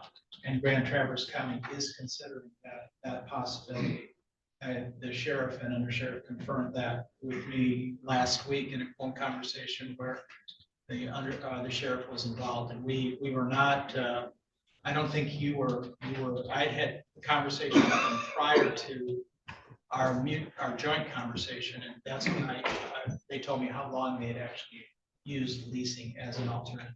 So those would be the detectives' cars, and like the sheriff and undersheriff have like Tahoes or Suburbans. They're just unmarked vehicles and they have internal stuff. But when you mark up a patrol car, you're talking about spotlights and emblems and holes in the dash and holes in the rear of the car for additional radio. So that's why the difference. They started it out with their, if you will, their admin cars. They started that out to see if they like the Enterprise model. And they do like the Enterprise model. However, they haven't switched to the fleet yet for all the patrol vehicles. And that's why a little more input. I was hoping all 83 or 82 other sheriffs would get a hold of me in this time period. The problem is they had discussed this previously during the month and there was a lot of chit chat back and forth. And I think had it been fresh material, I would have probably had more responses back by now, but it gives you a fair analysis of what they're thinking, what they're doing. It's looking like about half from the initial responses I got. So. Mike? Yeah, well, I was just wondering if the information that the sheriff has, if we get that, he could send it to the commissioners. so Yes, we I can look at would it. So certainly intend to do that. that would be great. The only thing is, I'll say one thing. I gave him, he's represented sheriff's offices and officers before in lawsuits of protected counties. I gave him our listserv. That's a private thing. So what we'll do is we'll edit. We'll just say from Cass County, Sheriff Joe said this, rather than give you the actual email out of courtesy of the listserv. So, Yeah, but it'll have the same information. Just, I don't want you to think we're doctoring it in any way, manner, shape, or form, other than the general public shouldn't have access to it. I appreciate that. And they all talk about how if they get someone younger, but what they're not saying is budget wise, how it affects their budget if they're leasing or buying. Yeah. You know, and that's really important to me. Right. It may be much cheaper to buy than to lease, or it might be cheaper to lease, but that's not the data that we're Right. hearing. Right. You know, and then, because I have this from Chris Tyner, he gave us a fleet analysis. If we went with enterprise, and in each one of those, he has equity owned, and it's a negative or zero. And then he's got equity leased, and it's zero or negative. Just, it goes through either way, but in no case in this fleet analysis that I can see, do we have equity in the cars after the lease is over. So I mean, unless this analysis is wrong, but he was the expert from fleet here, so that, you know, and I had this discussion with Jim several times, and he keeps saying when we sell the cars, we're gonna make money. And yet I keep saying that we have no equity, and their experts tell us we have no equity. So, and actually it's negative equity in both cases. So I'm just concerned about how it's gonna affect our. Well, if it's negative equity in both cases, given that they're equal, and I'm not saying they are, but if they are, then we're driving younger cars. You know, we're not driving to 130, we're turning them at 100. So that may be a point to look at. When I originally heard about leasing, I was thinking it was you lease the vehicle and you have no equity. See, I don't lease vehicles personally for my own home because I have no equity. But I believe when we lease these at rate, then we get there are, Exactly correct. that's the difference. I don't know what sheet you're looking at, but So it's a fleet analysis that it gave us if we start leasing and go through all if 36 that's the cars. one, I can show you where the equity does come into play. Show you on that. And that's exactly what I asked the sheriff to provide, is what is the experience of the sheriffs in the Michigan that actually do use leasing? What are the vehicles sold for? How much do they get back? And what are, and you know, what's the difference between that and what it would be if we waited 3 years and 60,000 miles to sell the vehicle? That's it all comes down to that in terms of which is financially better. And regardless of, even if there was they just break even, the ability to maintain a consistent and predictable budget amount that you're going to pay for your vehicles, rather than spike it every year or 2 years or however, whenever you do it, to purchase your vehicles, is a real advantage for the administration on budget predictability. And that's the main thing we're looking for. And predictability is terms of, if a car turns 130, are we gonna turn in now, or is we gonna wait a year and drive it to 155 while we wait for a car to be produced? COVID, in that era, 2020, changed everything in terms of our accessibility to getting vehicles. Are we able to get a vehicle? I mean, you know, if you wanna go down to Williams or Ford Motor right now, you can go ahead and get a vehicle if you're a civilian, but we buy them wholesale. Basically, the price we pay for vehicles, we buy them, or when Enterprise buys and leases them, is much, much cheaper than general public pays. So because they're such a big fleet management organization, if we say we need 3 vehicles, my understanding is, and also the sheriff says, so if you need 3 new vehicles, how long does it take you to get them? And Enterprise has a lot of buying power. They may just say, just go pick them up. They're in the fleet. When I worked for the state of Michigan for 32 years, The state police, motor carrier, and DNR all had same fleet management. It was called Motor Transport Division, MTD. It was in Lansing. When our patrol cars hit 95,000 miles, because of the resale ledge is at 100,000, when people buy a used car for their kid for college or a second car, or whatever, it's 100,000 is a general thought. When we got 95, they said, make arrangements with MTD in Lansing, turn your car in a week from Monday. So we had to clean the car out, do everything. We took them down there, we put them in one stall, we handed them the keys. They looked the car over with a big chart thing, see if we're responsible for any dents or anything that's not fixed. As soon as you got your clearance form, you went in, they hand you a new set of keys. Your car's sitting right over here, the radios are in it, flashers are in it, emblems are on. It is a Michigan State Police or Michigan Conservation Officer unit. So that with a lease situation there was because Motor Transport had the huge fleet of state vehicles. Right now, we buy our gas from the County Road Commission every chance we get. Now, if we're out of gas, we're down on M72, are we gonna stop at Grumpy's or Empire? We may have to. Or we're on an operation down there, or something happens where the pumps are broken here. But most of the gas we use, we buy from the county pumps. Why? Because we're buying as a group, buying a larger amount, so we're getting it cheaper. And that's kind of how I'm looking at these cars. As long as at the end of the day, there's no funny business with this car won't do this, or it has smaller engine, so it gets better mileage. As long as we have the same product and it's safe, I would be for that. What is the age of our fleet now? We'll go to 130 is what our, that's not to say. I mean, how old are the cars? Oh, you mean how old? Yeah. Depending on how they're used, it's a 4 or 5 mile or 4 or 5 year type thing. Like my car, isn't used as much as one that's day-to-day patrol for 12 hours. Yeah. Because mine goes back and forth to this office, and then when I have SWAT calls or calls, anything like that, I go on those. Other than that, mine is pretty short, If you have a 5-year-old car, how many miles would it have on it? probably 130 or 40. So that's, are you putting on 20,000 or 25,000 a year? Well, if it's 25,000 a year, it'd be 125.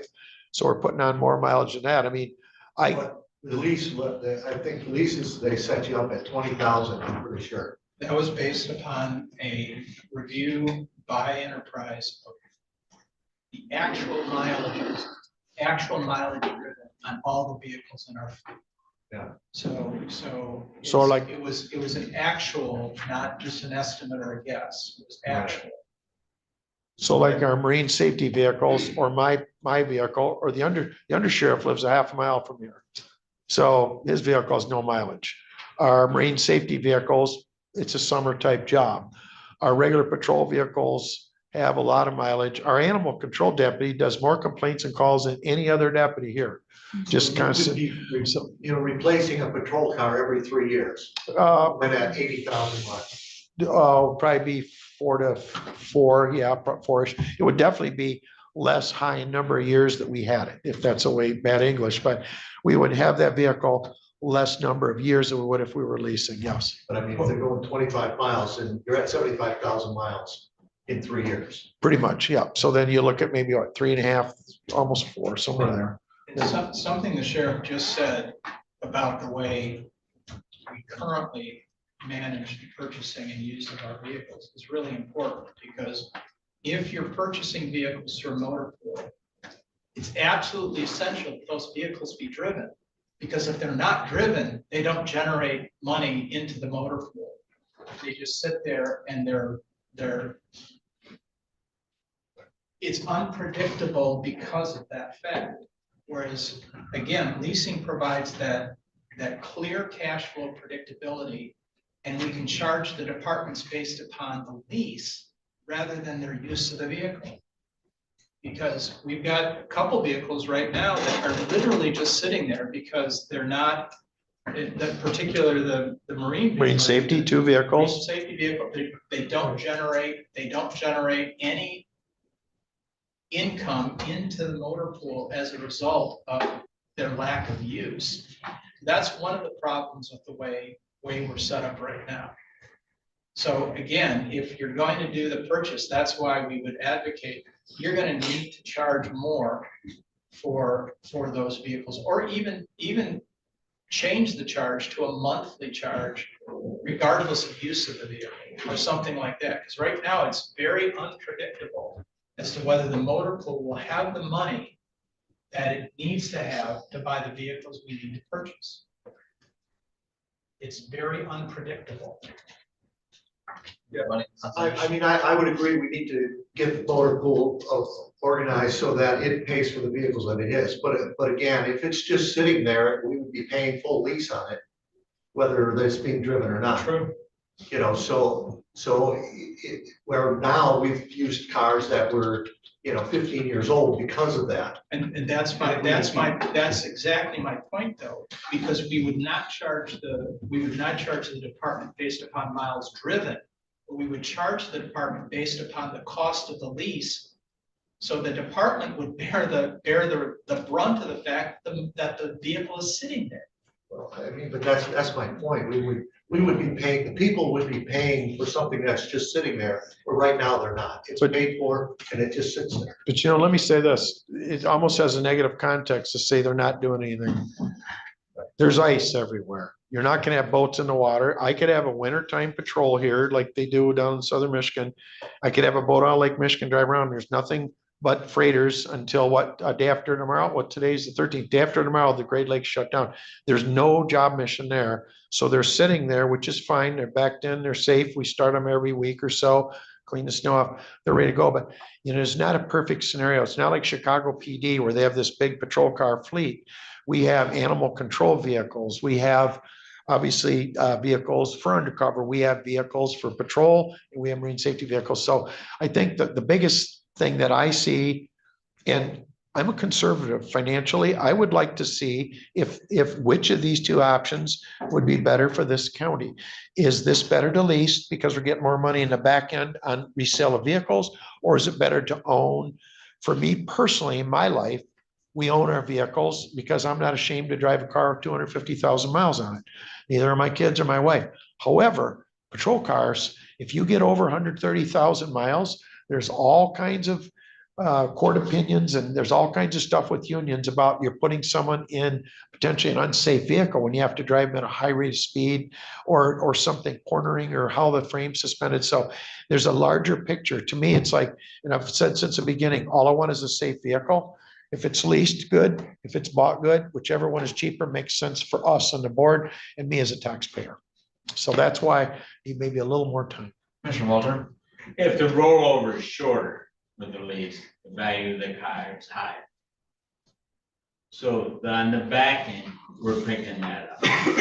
All right, if I drive a car for 140,000 miles and it's on its last legs, I can't get anything for it. If we're sending to and you're buying a vehicle either way, you're leasing it or you're buying it. If the truck's sitting there and we buy it, we're not putting the miles on it. We're gonna hold it for more years, but it's gonna be in better shape because it's not getting the miles on. So that it's a wash. The leasing option seems better to me because we're rolling it over quicker. Everybody's driving in their car. I'm not worried about. I worked in the sheriff's department years ago with it. When you got out of the car and you walked out, you left the car running all the time because you weren't sure that you could start. It would start when you got back. I was driving a 10-year-old Plymouth Fury, and it's nothing worse than having a car record. And then your radio doesn't work because your car doesn't run. So, yeah, I'm all for it.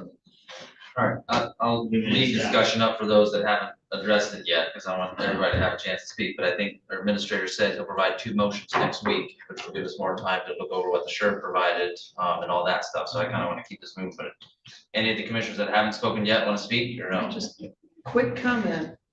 If those 2 vehicles that are only driven in the summer, we wouldn't have to have those on the lease program, right? We can exclude those 2. You would want them to be on the lease program. Again,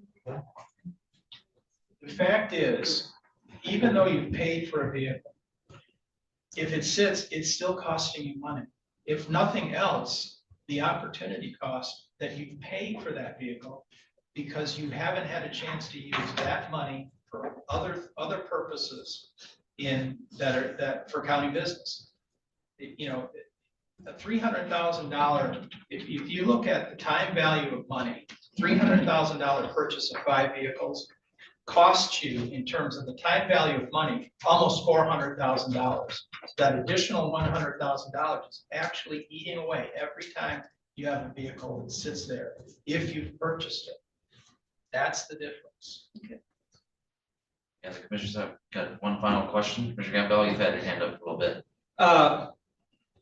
I appreciate your work, especially on where the cost benefit would be, and also in frankly exposing that our own policies have really caused part of the problem.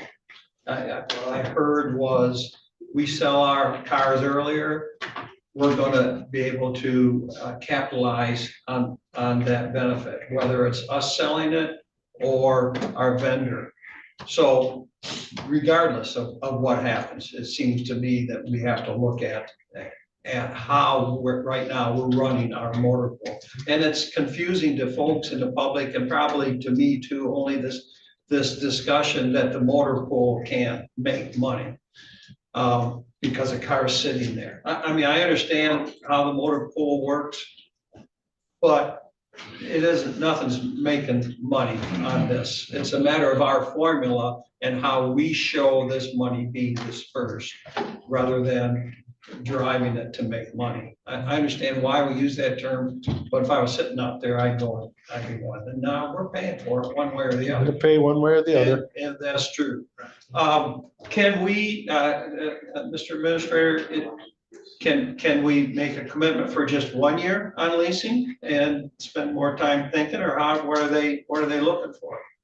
Honestly, you don't have to commit to longer than 1 day on the lease. The problem is, once you acquire the vehicle, you're responsible to pay whatever the cost of that is. Right. If you can cancel the lease at any time, but you're responsible for paying the value of that lease, when you do cancel. So, Well, you could run it, I'm thinking that these leases are typically 4 years, it sounds like. So you would have one block of vehicles leased for 4 years, and if in the next year, if you decide yes, that you want to go back and buy your own, then you can go back and do that. but if you were doing that, what I would advocate then at that point would be, you're just talking about how you're acquiring the vehicle. I would still advocate, particularly if we have lease vehicles with enterprise, still advocate acquiring them at the full purchase price from enterprise, so we can get the benefit, their expertise in the marketplace and their expertise in selling these vehicles to maximize return. My only point is that you're not signing up for some 10 years, I just don't want. No, I think that's a really good point. If you as a board want to try this, just try it for 4 years. You buy 4 vehicles this year, or you lease 4 vehicles. 4 years from now, if it's not a better deal, or if there's problems with it, we're done with it. I mean, you do not need to project this over years and years and years. You're gonna run them about whatever the average is, and I could get that from the undersheriff because he handles the fleet management, but whatever it is, approximately 4 years, is it working or not? We would know. My third and final question has to do with. only have one question. Timing. Yeah. Just kidding, all right.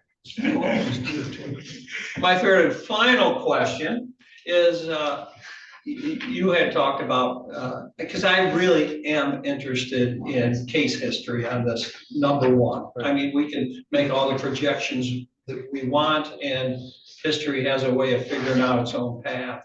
So I really would like that information that I know you're very good at accumulating from more departments, especially those that continue to purchase their own vehicles. So how do we accomplish this, given the need, the backlog of getting a car? How do we accomplish that and have that information before us before we make a decision?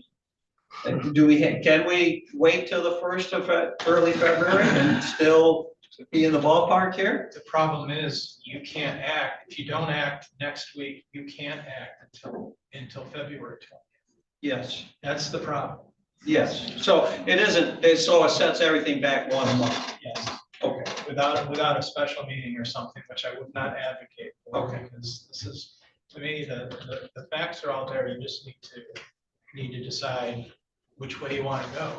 And again, And I, it's your decision. I think that given that Sheriff, say Davis from Kent County has a response on there.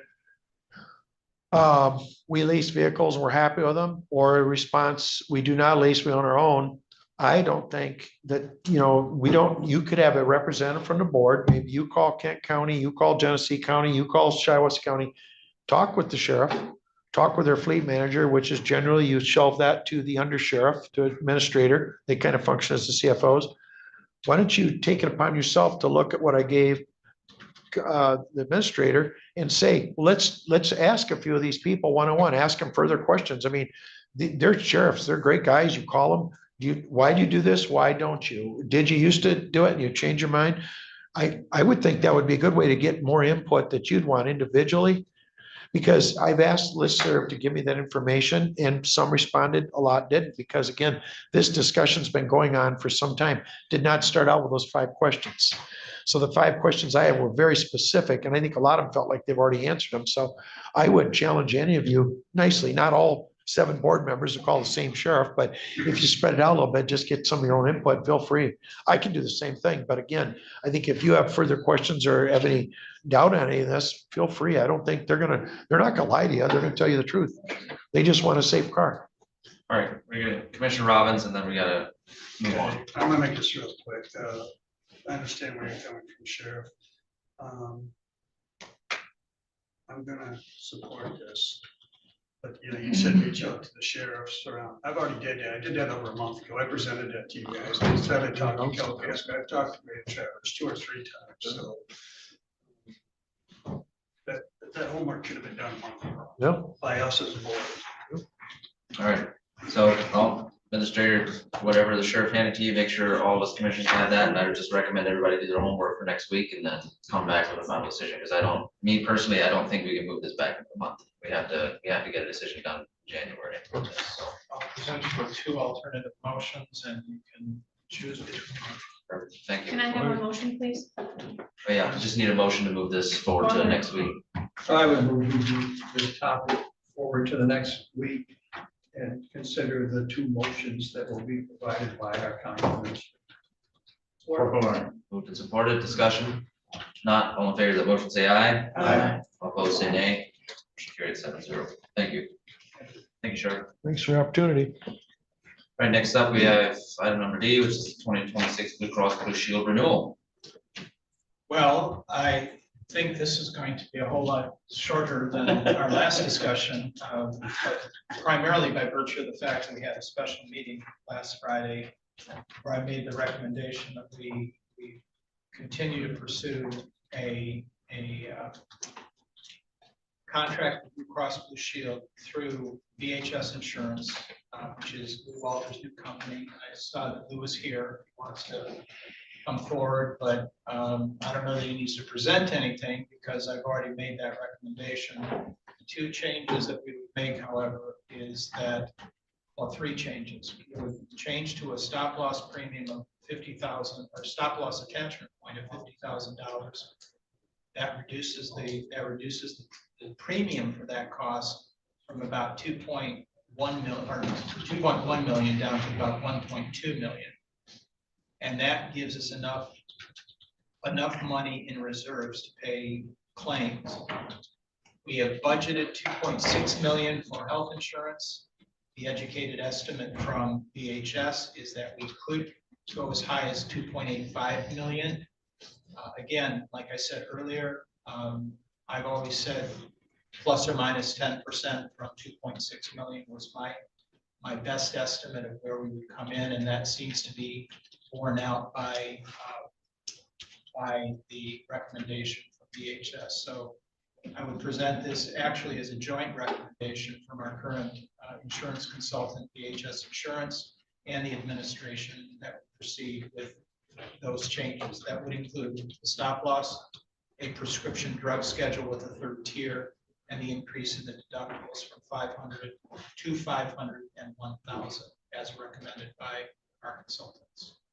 Mr. Bunny, I move to recommend that the County Board of Commissioners approve to adopt the Blue Cross and Blue Shield renewal recommended by DHS Insurance for benefit plan year from February 1, 2026 to January 31st, 2027. support. Supported discussion. Campbell,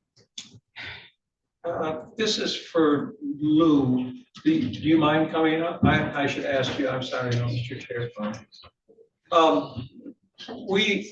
One of the reasons this has been successful through the years has been advocacy with our employees. And I do feel that there's been a gap in that in the past year. And I'm not sure if you agree or disagree with that, but I'm more concerned with the future and to make sure that our employees are on board with us as far as trying to keep these costs lower. Could you say a couple words on that as far as how to accomplish that? Since the day we put this in, I said it was on the employees. And we are willing to spend whatever time you will provide us to educate them. What happened was we had a very stable employee group for a long time. And now we've had a huge shift in who's new, who's been here, that kind of thing. I think that education is the big key. The big driver between talking to Jim is how do we get them to participate and buy in? What we found out was by just going to the new employees, we did not get the response that we got in the past. We need that response.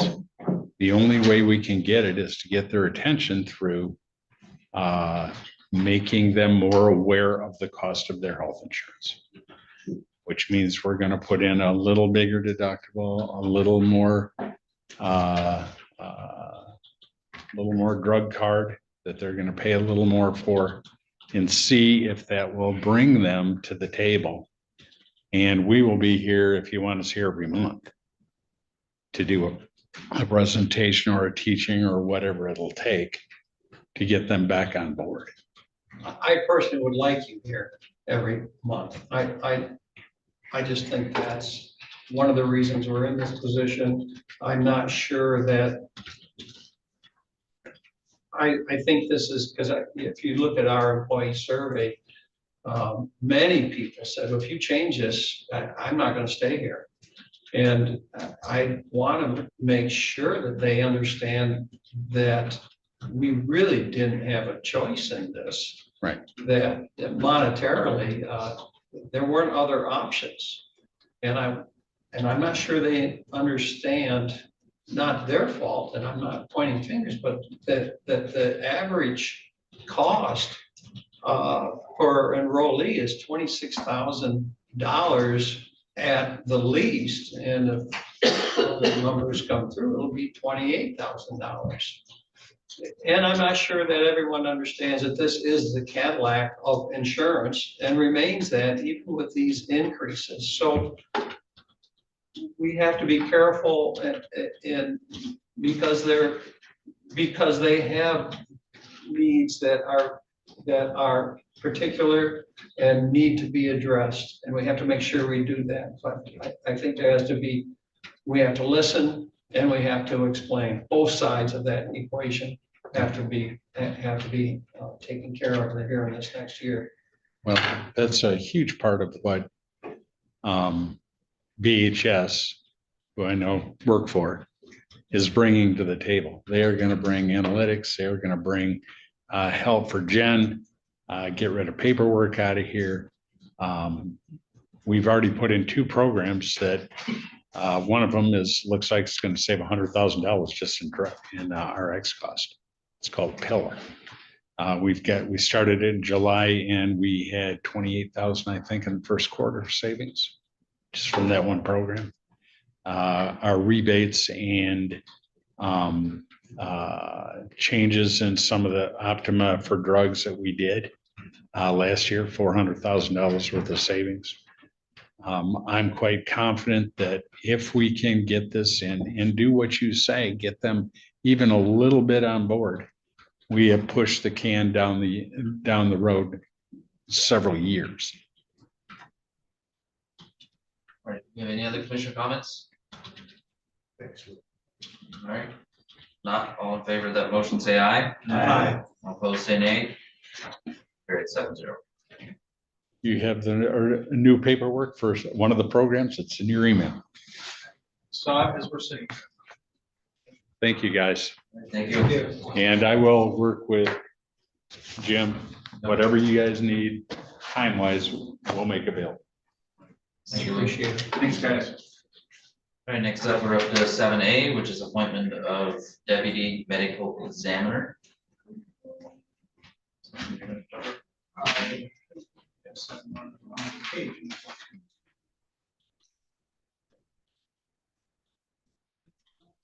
As you're aware, we have medical examiner services that are paid through, we paid through a contract with Grand Traverse County.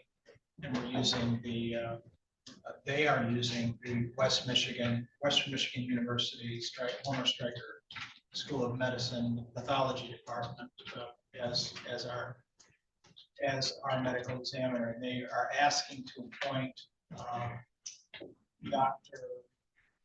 Anna Tart as a deputy medical examiner. And we do that as a matter of course when requested by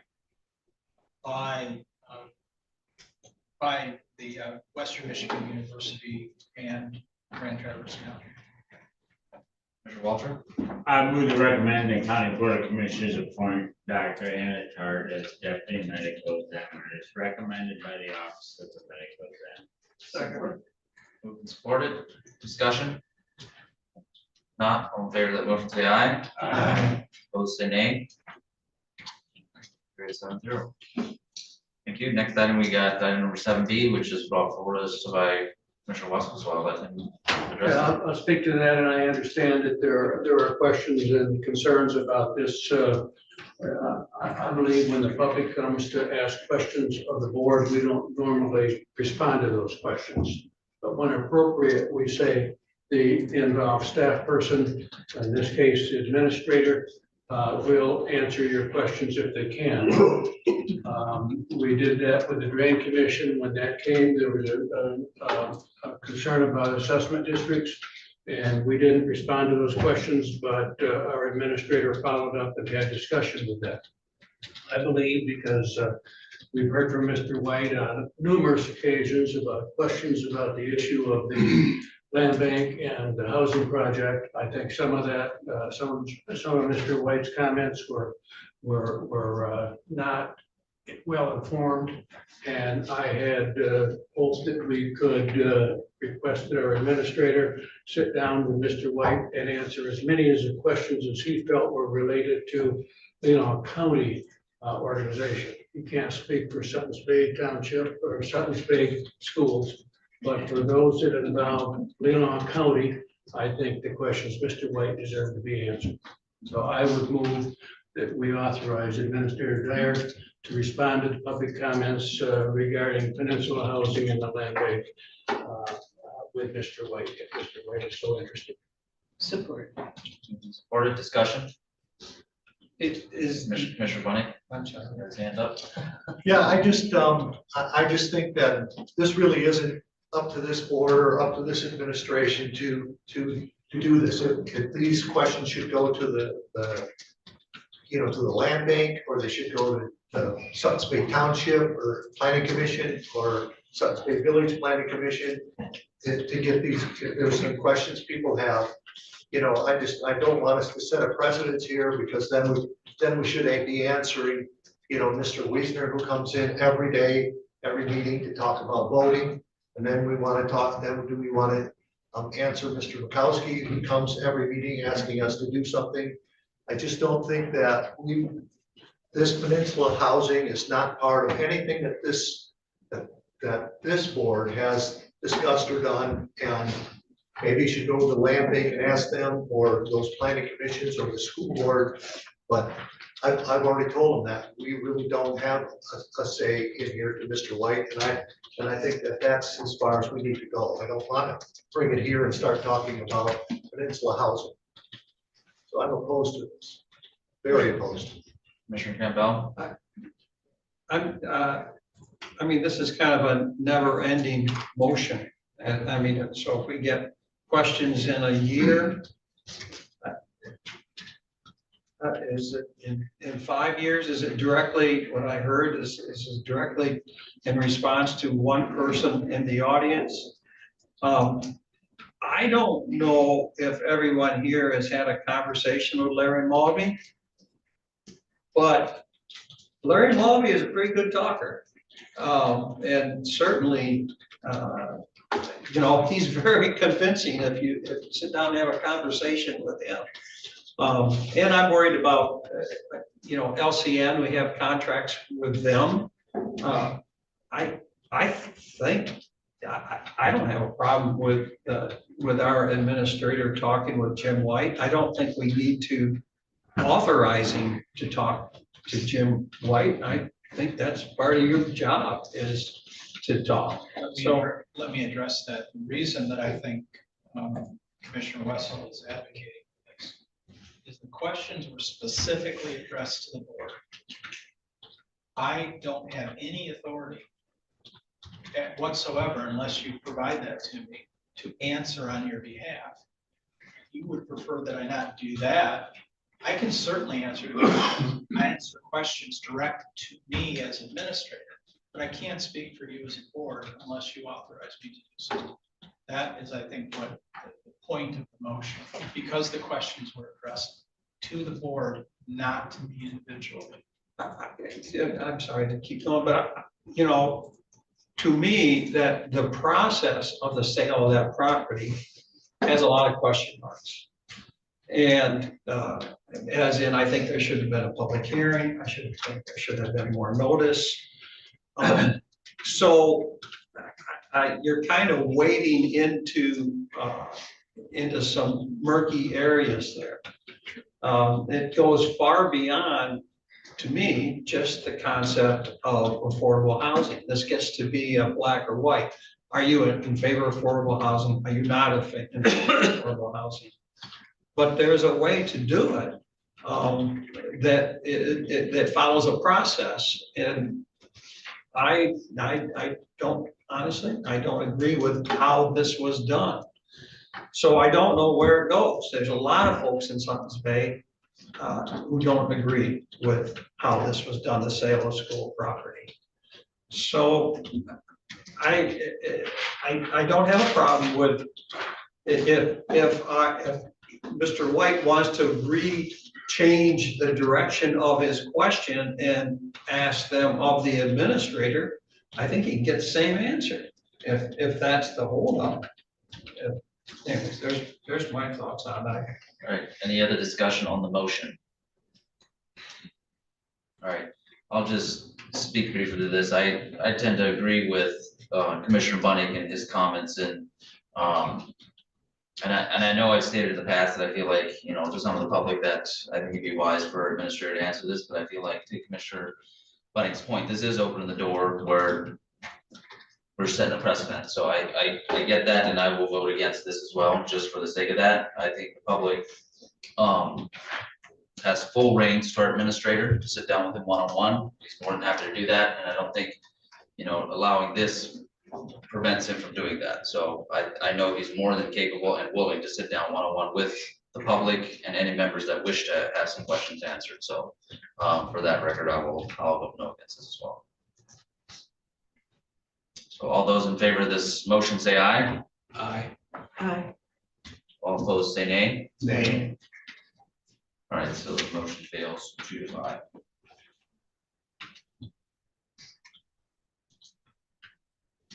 All right. Next up, we have our 2026 goals. So everybody had a chance to had Warren kind of put them in the packet there, the final page of the document, everything alphabetically. What I was hoping is that everybody could just, I guess, have a discussion on it. I'd like to have, you know, at least 3 to 5 top priorities that we'd like to have for the county for the year. or goals, I guess, with the items that are in there, so I'm hoping for discussion to kind of go through that. See where everybody's at with that, so. Let's start out on that. Your money. Well, I actually looked up the goals that we set for, when we had the evaluation after 4 months. You know, and we had some, and our administrator had some as well, and I think these can apply to 2026 as well.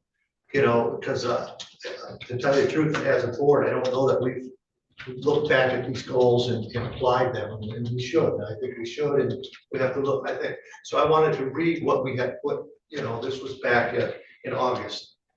You know, so I mean, we have the list here for 2026, and I think these are from 2025, but it should be applied to 2026 as well.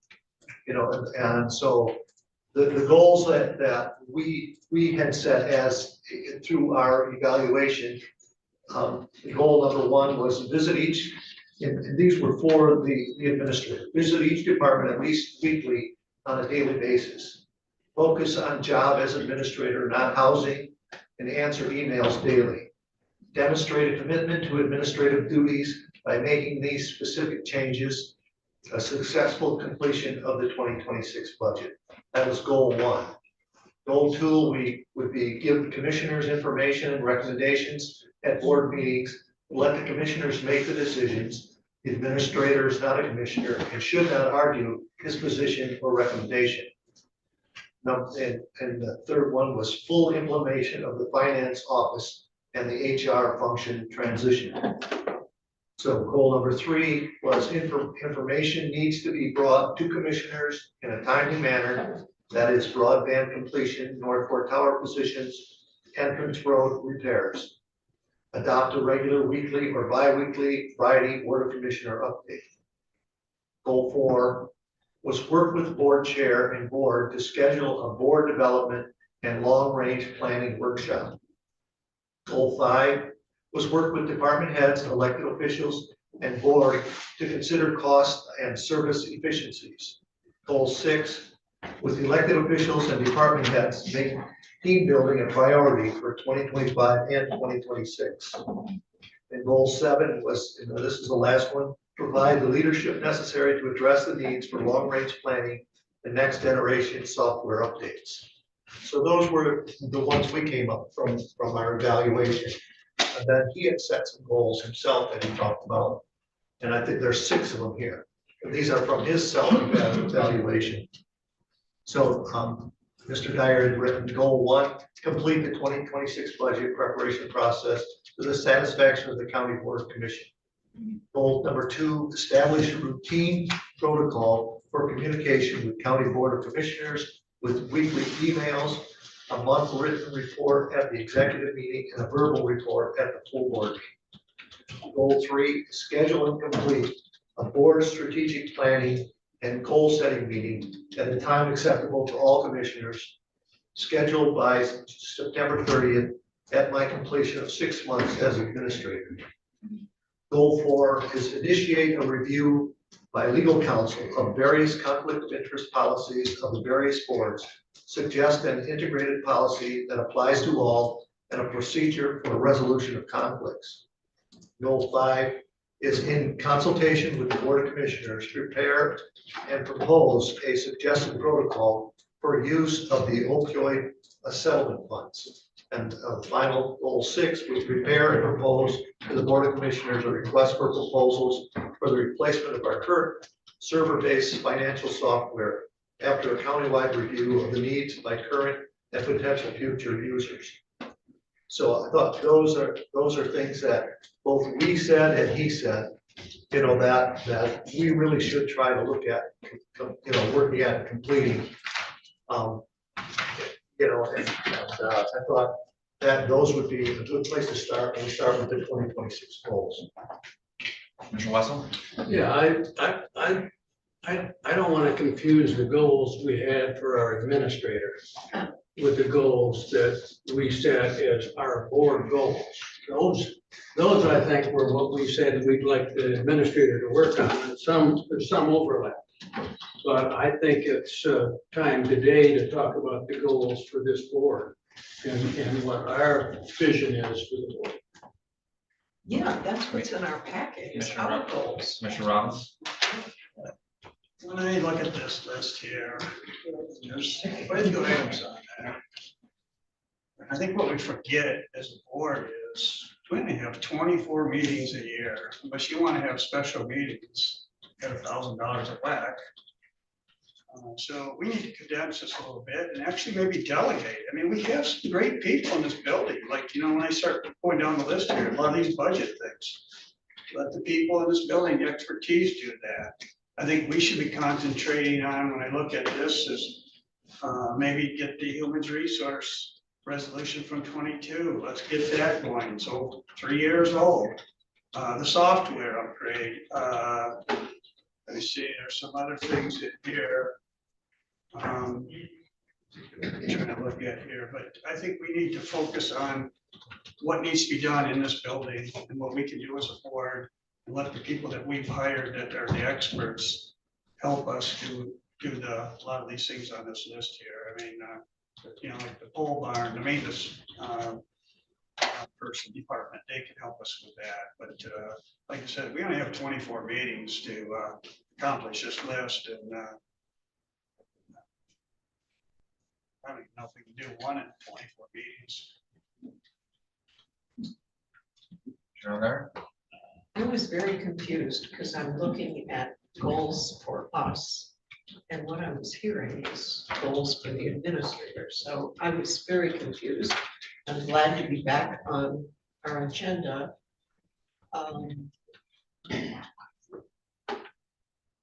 What Commissioner Robbins said is true. We need to delegate, you know, we need to have the people involved, be involved in those goals. But there are some things that we have to deal with, that we need to maintain our focus. We still have people without fiber, without internet in this county. There's not an easy solution, but we sure need to not take that off our radar.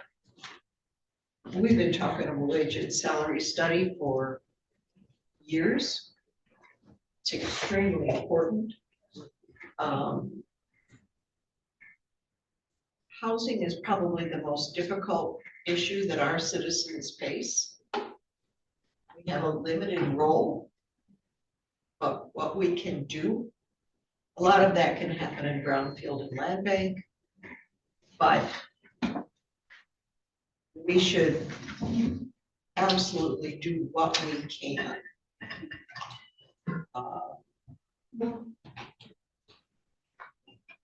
I do think it's appropriate for us to choose a core group of things and focus on those. Other comments? Campbell or Commissioner Walter? Why'd you say no? Because you haven't spoken yet. You get feedback from everybody. I would say establishing that budget process. I know that you discussed that and really put that down in a form that is on our radar and on our calendars. And as part of that budget process, I would like to see more input from the public early on, rather than you get to the end of the budget and, okay, we'll have our public hearing. When in reality, things are already set, just because you had to set some things to get to that particular point. I would like to see us work with that opioid money and develop a program with that seeks RFPs and input from the community, so that we can, because this is really a 10-year program and it needs some depth to it. Our policies are either unknown to us or unfollowed, and usually they're unknown. And actually, And when it comes to our fiscal policies, they're unfollowed. Not that we're not breaking any laws, we're not doing anything like that, but these policies are in place to make sure that monetarily, we're always in a good place. So I think that they are very important.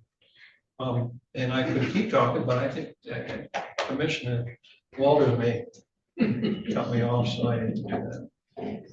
Back to that.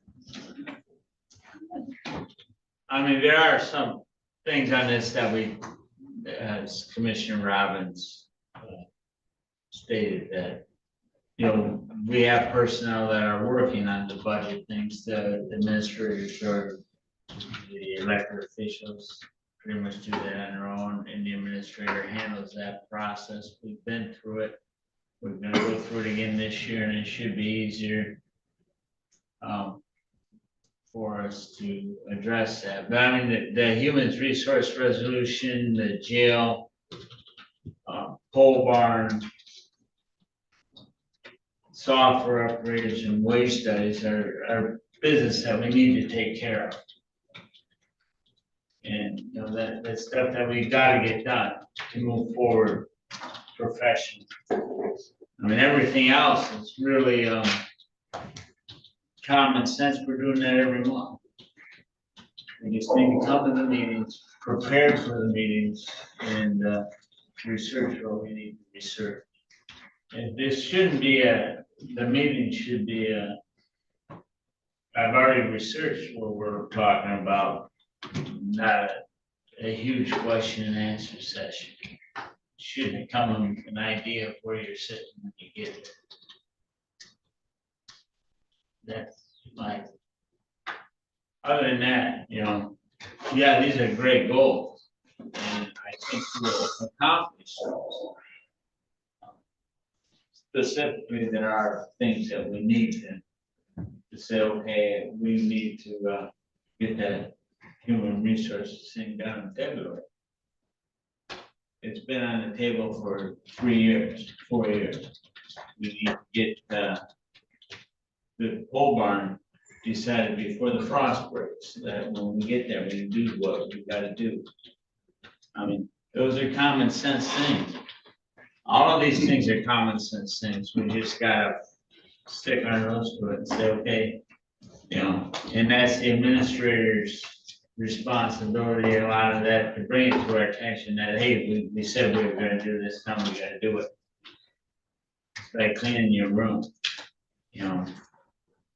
You all let it go to our mother, say clean your room, because, you know, we didn't have to. We were living fine, we were escaped, but now we need to clean our room. And that's all this is, it's, you know, these are our chore lists for the summer. You know, and I used to get up in the morning and come down the stairs, and there'd be a chore list on the table. And those were the chores that had to be done that day. God help you if they weren't.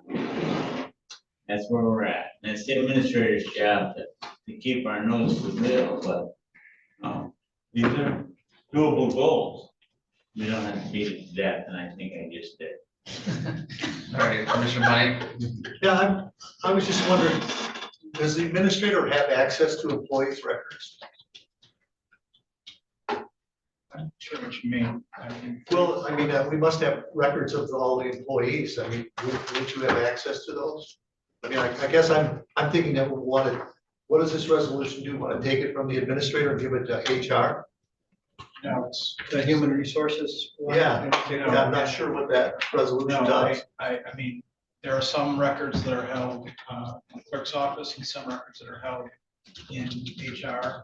There's a bifurcation of that. But you don't have them? I thought the administrator had the records of all. No.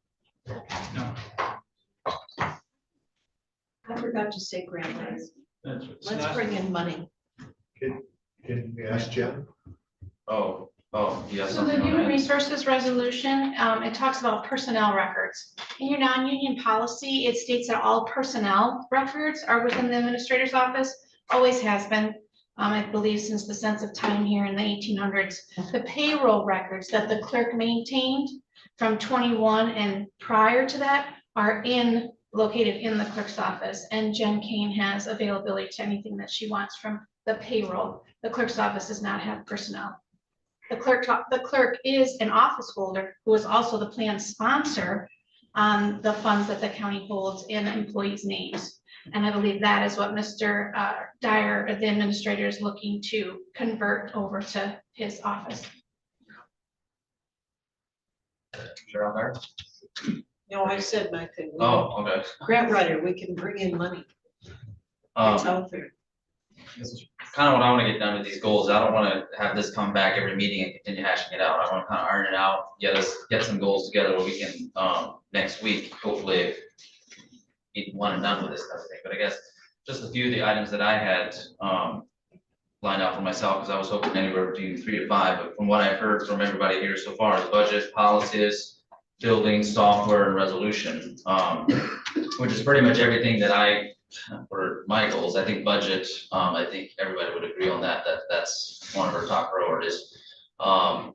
As well as, for me too, as a fully staffed finance department, just with everything going on, I think it's important that we, as a board, give our administrator everything he needs, or that finance department, everything they need to get staffed and up and running. And then as well as, I know I had mentioned a week ago about policy reviews too, for a couple weeks ago. And with the support of this board, I'd like to at least get going on that, where my idea was maybe just having once a month, having a different policy come up where administrator recommends some changes or whatever, we could have discussion on that, where we could start hashing out those one by one instead of just talking about it, and not getting anything done. So, unless there's objection to that, but the other one I had was software upgrades. I know we've talked about it for a while, and I know we actually budgeted for some of it this year, and I think it's good to, keep that as an agenda and hopefully get an RFP out where we can at least do something. That's to me what I feel like some of the attainable goals are, that I think I'd like to at least focus on and go with that. So. One thing that's not on this list is you mentioned the strategic planning process, and that really does address many of these if we put that on there. So I would like to see the strategic planning process be a part of this, and I don't think it's on this list. No. But then many of the other things are just administrative tasks and things that get done. But let's have a vision for housing, a vision for fiber, a vision for staff development. And then we do that and we take care of our policy review and our budget review. I think we got it covered. I feel like you have some of the top priorities that maybe you can put together for our meeting next week, and we can hopefully move on with this. I just don't want to have a discussion every month. But let me just say that several people brought up looking at the jail, and I just didn't hear it this time. Is that still a priority for everybody? Yeah. I did. Yeah, Mark brought it up. I brought it up, yeah. I must have been sleeping. I'm sorry. And I guess what I would recommend on that, I feel like some of these goals could be taken into our budget, where we have, I'd like to just have an item where budget kind of covers everything, where I feel like some of these goals could be in our budget goals. And I feel like through that, we could accomplish some of that, and so, does that make sense? Everybody good with that? Yeah. All right. Is this gonna be on the agenda then? Oh, yep, yeah, so we'll need a motion to forward to next week. Support. All right, moved and supported. All those in favor of that motion say aye. Aye. Opposed say nay. Is there a way we could like prioritize them, as in maybe have a sheet with yeah. That's what I'm hoping. 5, 4, 3, 2, We 1. tuned it down to a little less now, so that's what I'm hoping next week we can prioritize them where, yeah, we got objectives, we're working on everything, so, yeah. Sharon? Just a suggestion, I know we did it years ago, maybe this will speed things up with goals, is, between now and pick a date between for next Tuesday, we all look at these goals here and we would rate them, what's 1, 2, 3, or whatever for each of us, and then we turn them into the administrator, you, and then if it's easier, we kind of narrow it down to 4 or 5 goals. That would speed the process up. It would speed it up a lot. Everybody can do their homework and come back with that, so. Homework. All right, next on the agenda, we have something that Commissioner Robbins brought forward, which is governance strategic retreat. I guess something to hand out. I'll let He's him got a present. book to hand out. Yeah. Paper process.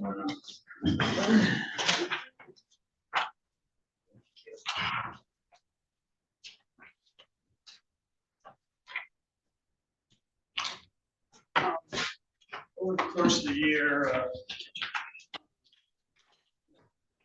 Chairman Yoder mentioned that he would kind of like to find like MSU extension or whatever to help out with maybe a school or seminar or whatever, how we, to help us out as a board in that. So it's Saturday morning, I don't know what happened, but I woke up, got on social media and read the TC ticker.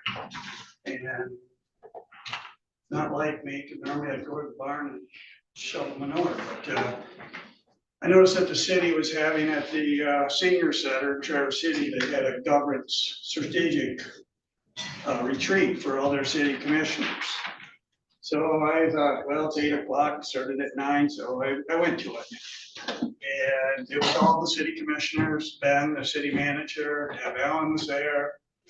And the facilitator is from our area, I found out, Lucille Christmas, take the key off. That's what she does, and this is kind of put on through charity, Rotary Charities down in Traverse City. I guess they got a grant. And so I thought, well, I'll sit there. There was a couple other people who was open to the public. And as I sat there and watching the presentation, that's why I had copies made. I'm sorry, it's thick. I didn't get to stay for the whole 5 hours, but I did for a couple hours there. Because I started realizing, as a commissioner and been here before and back here, sometimes we don't know what our boundaries are. And that's what this was really about. It was very interesting, like, we're the governance of the county here. And our administrators, management, the people, our department heads, they're management. We have boundaries, what we're supposed to do. And the administrator and department heads, they're the ones that are doing the day-to-day jobs. And if you read through this, you will see this presentation. And I just, wanted to present it to you because Chairman Yoder has brought it up.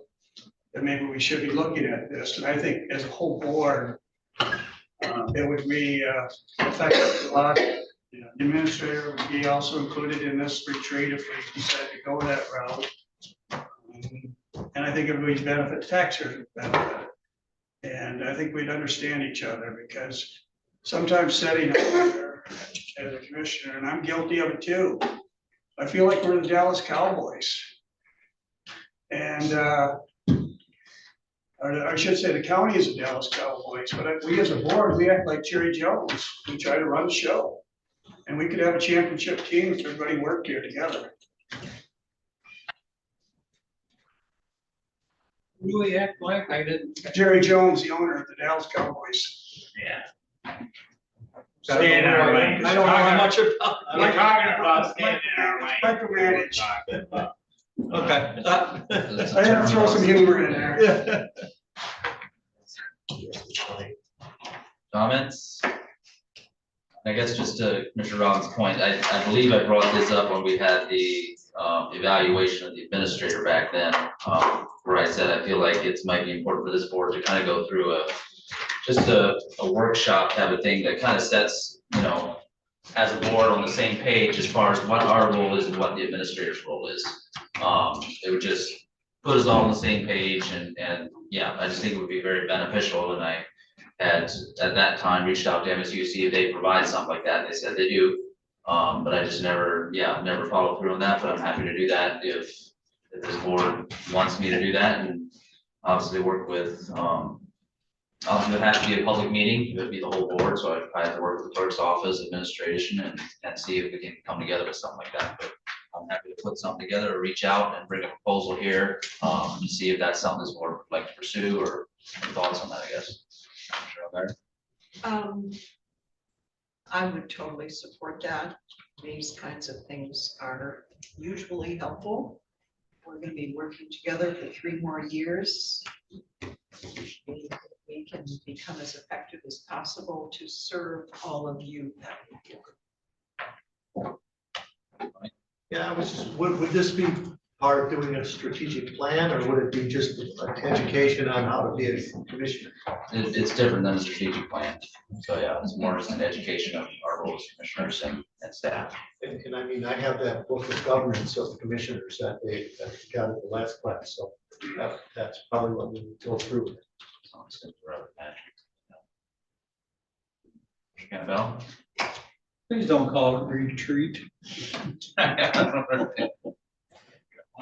But I do think you can combine the two. I don't see a need for both. I mean, if we're gonna really discuss everyone's roles, I just can't imagine that taking all morning to do anyways.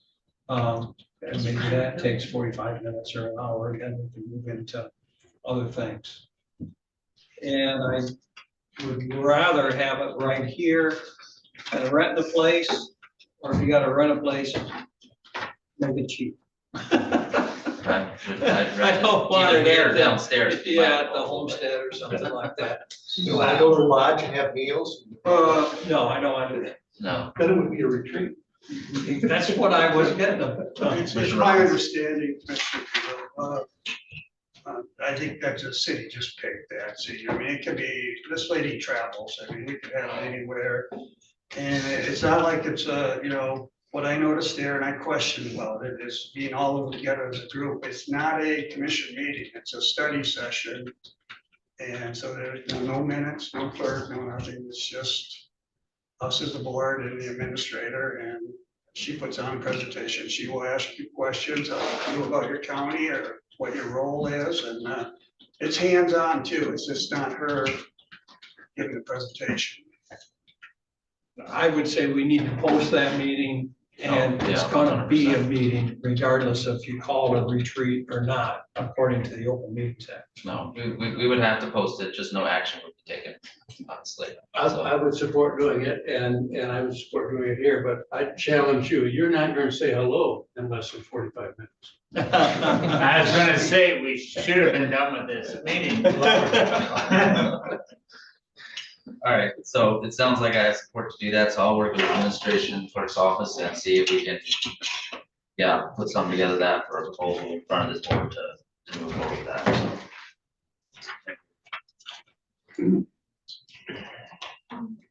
That's good. Should we move this to I don't see a reason to move this to the next meeting unless, I guess there's just discussion, so we don't, there's consensus, we don't have to have it on next week's agenda. So.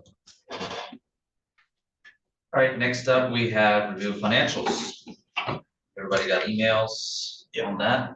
Back on Friday, we received emails from Elizabeth Gray regarding the 2024 and 25 budget status reports, the claims and account report of $168,919.64. Post audit reports of $2,953,960.23. When I communicated with you by email on Friday, I asked if you provided me with any questions you might have about those reports. I didn't receive any comments, so if there are any questions at this meeting, I probably have to review and address those at next week's meeting. Anybody have any questions on the financials? All right. Next up, we have special reports, staff, commissioners, and affiliate agents. Any special reports?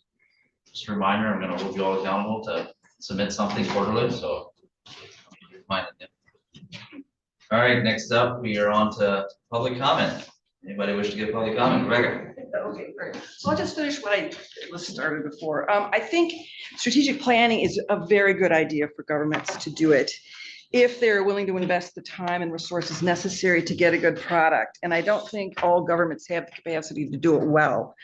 Also, I think the greatest benefit of strategic planning is in the process of doing it, not necessarily in the plan that is produced.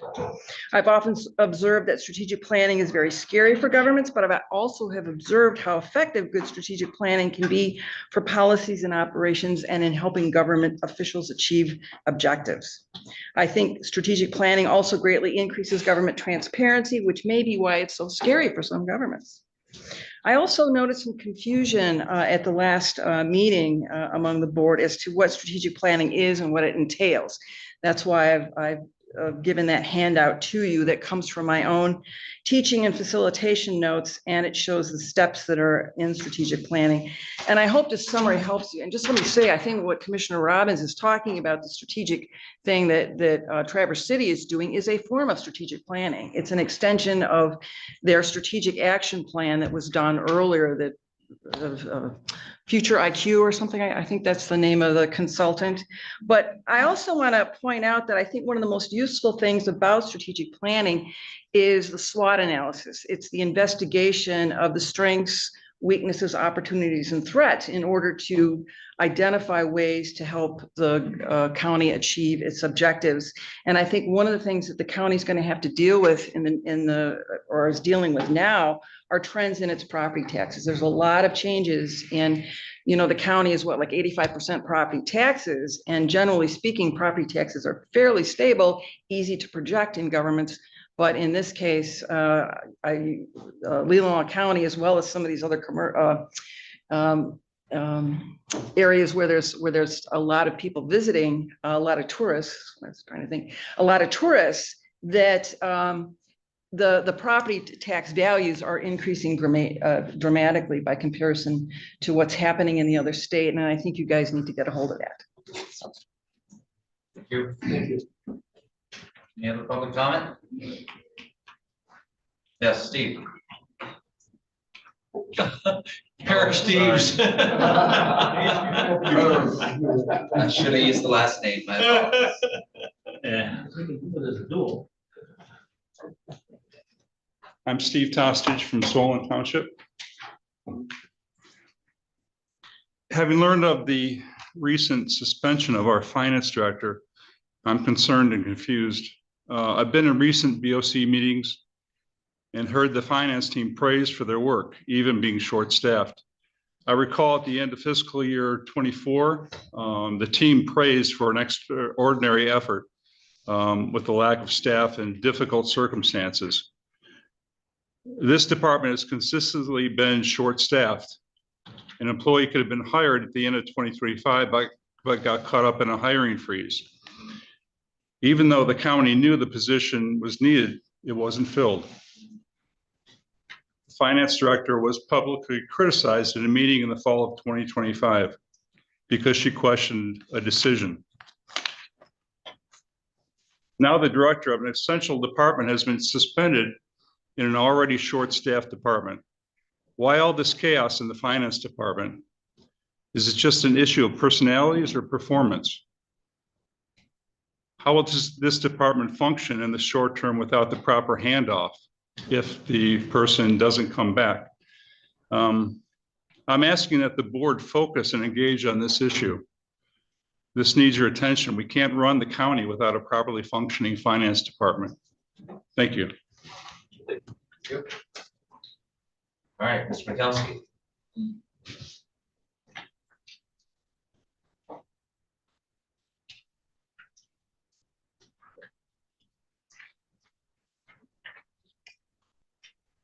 Good afternoon. Some thoughts about leasing. The appearances are here that the budget predictability drives or overrides best possible least cost overall. That is supposed to be the issue and the objective for taxpayers and residents. The word taxpayer seems to be absent in most of our discussions here. And this leasing issue, it also raises the issue for me is that our leases are in business to make a profit. They're not charitable organizations. So it'd be interesting to know what their profit margin is. And as to leasing, as with almost every other decision, these major decisions are made under a crisis mode. Time is always collapsed. Also, the That's a glaring thing, but also we want to talk about the need for this year for this commission to provide an apology to the clerk and the taxpayers for the May 11th, 2021 clerk loading decision in which resulted in over $1 million of taxpayers' money wasted. And we seem to have executed another step in this process of extreme costs to taxpayers for some event that happened here last Friday. This is the fourth crisis we've had in that department. And the commissioners for all the years seem to have been sitting on this and working with it to actually promote it rather than find solutions to it. Finally, we have a document here done by the Financial Samurai, 4 different ways to spend money. You can spend your own money on yourself. You can spend your own money on someone else. You can spend someone else's money on yourself. You can spend someone else's money on somebody else.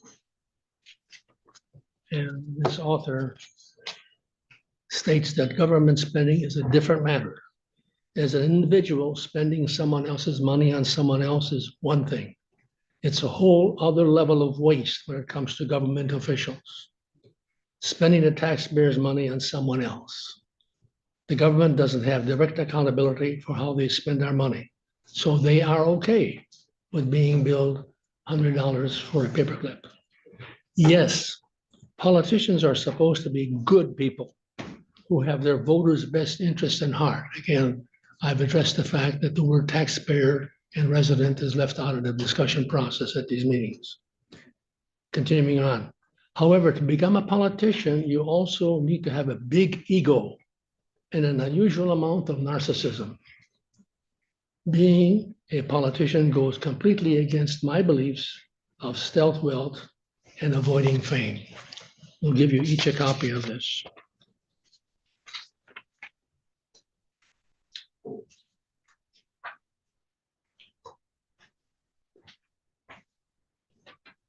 Thank you, Steve.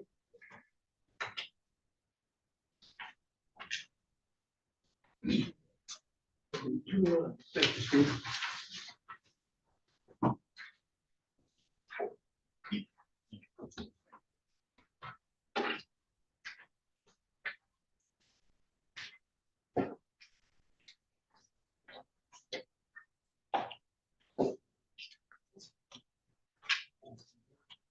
Any other public comment? Mr. White?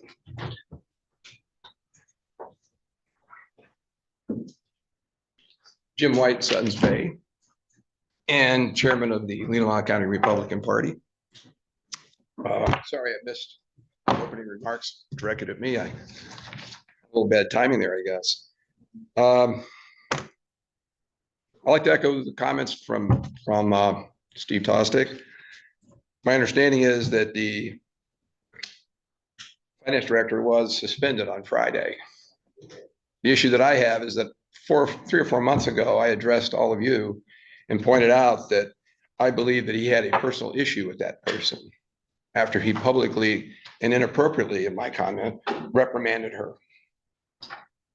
Now, my understanding is that in the process of suspending her, he was extremely angry and intimidating and hostile toward that same individual. And then she was escorted from the building after having her badge and computer confiscated. Now, if you check my record as a manager, you'll find that letting people go wasn't one of the things that I had trouble doing, but you do it the right way. And my understanding is this is a he said, she said situation, and basically a sudden termination or suspension of this sort is, in my view, highly inappropriate, especially in view of the history between the 2 individuals involved. Not only that, as the board, if you're a member of this board and you see that kind of behavior going on, i.e. inappropriate treatment of an employee, and I said this when it happened the first time in a public meeting, you have a professional obligation to step into that situation. The administrator has already made it clear that he has no trouble yelling at people. As a matter of fact, he said in his interview that it's a tactic that he uses. I'm saying that in this situation, that's highly inappropriate. And I think that when you don't address it, then you become culpable. And that means this county is liable. Next, I was happy to hear that somebody was going to answer my questions about the Sutton's Bay School District issue. Although I was surprised it would be the administrator, I thought it would be a commissioner. Interestingly enough, the commissioners have said that they were going to give me the answers, but it hasn't come to me yet. And I agree that one of you should speak for the board, whoever it may be, because I'm still looking for an answer to the questions that I've asked about how much does this board support taxpayer subsidized housing, AKA affordable housing? And how much are you willing to invest of the county and taxpayers' money to support that policy? I'm still waiting for that answer. Along that same subject, the treasurer apparently had an issue with some of the comments I made last time, calling them slanderous attacks and misinformation. Interestingly enough, when he did, I looked at the tape, kind of like one of those progressive commercials. Let's look at the replay. I never said anything slanderous about him or anybody else. All I did was ask questions, which apparently he and others do not want to answer. But that isn't slander, that's just a request for information. And I'm still looking for that information. Top line, just one of the biggest ones. Who are the people, the undisclosed private investors who are receiving taxpayer dollars as part of a contract that was authorized by your land bank and participated in by your employee? So basically, at the end of the day, I have significant issues with things that are happening on this board and some of the things that are not being done. I would like to see you take action when it's appropriate. And it is appropriate for you as a board to step in when things are happening that involve your employees, either as the subject of a bad action or the taking of a bad action. And if you don't do that at the appropriate time, and there's debate on what the appropriate time may be, okay? Either way, as long as it happens, I'll be satisfied. But if it doesn't happen, I will not be, and neither will my constituents. Thank you. Any other public comment? All right, thank you. Next up, we have commissioner comments. Oh, we have one more public comment? Oh, sorry. Oh, no. Guys, this is not public. Commissioner comments? I just, given the explanation from the clerk, is there still a problem with that resolution? I'm not sure why that's one of our goals. I don't understand. Why is, I mean, a password's not been given, or why is that one of our goals? Or listed? Can anyone answer that? What are you talking about? On our goals. Yeah, on our goals, one of the things had to do with the clerk turning over information. And we just received a, I think a credible explanation of that. I'm not sure what we're looking for. And certainly I don't know why that's one of our goals. If anyone answer that, I can bring it up. I will say that I wanted that on the agenda for this meeting because it's something that's been hanging on since 2021. We had an attorney write a resolution. It wasn't timely to bring it here, but it still is one of the final pieces to bring closure to having an independent finance department and an independent HR department.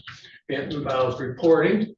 It involves signature authority, I understand, and it's something that this, not this board, but last year's board and the board two years ago said was critical to the finalization of the decision that was made when Commissioner Bunnick was chair. And I didn't support it at that time. Gwen didn't support it at that time. But we made the decision to move forward with this, and we did a long-term planning, and now we gotta make it happen. I think it's pretty well happened, but maybe we can put into writing, if this is what's needed, exactly what documents we're talking about. I don't think there's any passwords that were brought up, but I'd just like to cross the dang thing off rather than have it come up again in a month and another month and then have a part of a discussion about gold. Can you just get to the point I'll where work with administration, yeah. see- specifically? yeah, Get, and yeah, we'll get something, so we get more answers on that, so. Okay, Yeah. appreciate it. Maybe you can send it to us, because I. That's, yeah, I can maybe send it, what was done a couple years ago, and then, yeah, with my, What's- I don't think it'd be appropriate to bring it forward without legal counsel reviewing it again, so. I just, But yeah. I can have at least administration send it out so everybody knows kind of what I'm assuming is being talked about, so. Thank you. Any other commissioner comments? All right. Not, we're on to approval of financials. Yes, we don't. We have no amendments or transfers, or miscellaneous fund transfers, claims and accounts, and post audit as previously disclosed. Commissioner Money, I would make a motion to recommend to approve claims and accounts for $168,919.54. support and discussion. Not, all in favor of that motion, say aye. Aye. All opposed, say nay. Motion carried 7-0. Money, Yes, I move that we recommend to approve post audit for $2,953,960.23. support. Moved and supported, discussion. Not, all in favor of the motion, say aye. Aye. All opposed, say nay. Motion carried 7-0. Thank you. I don't know if we have a regular meeting, but at least out here a little earlier, so with that, adjourned.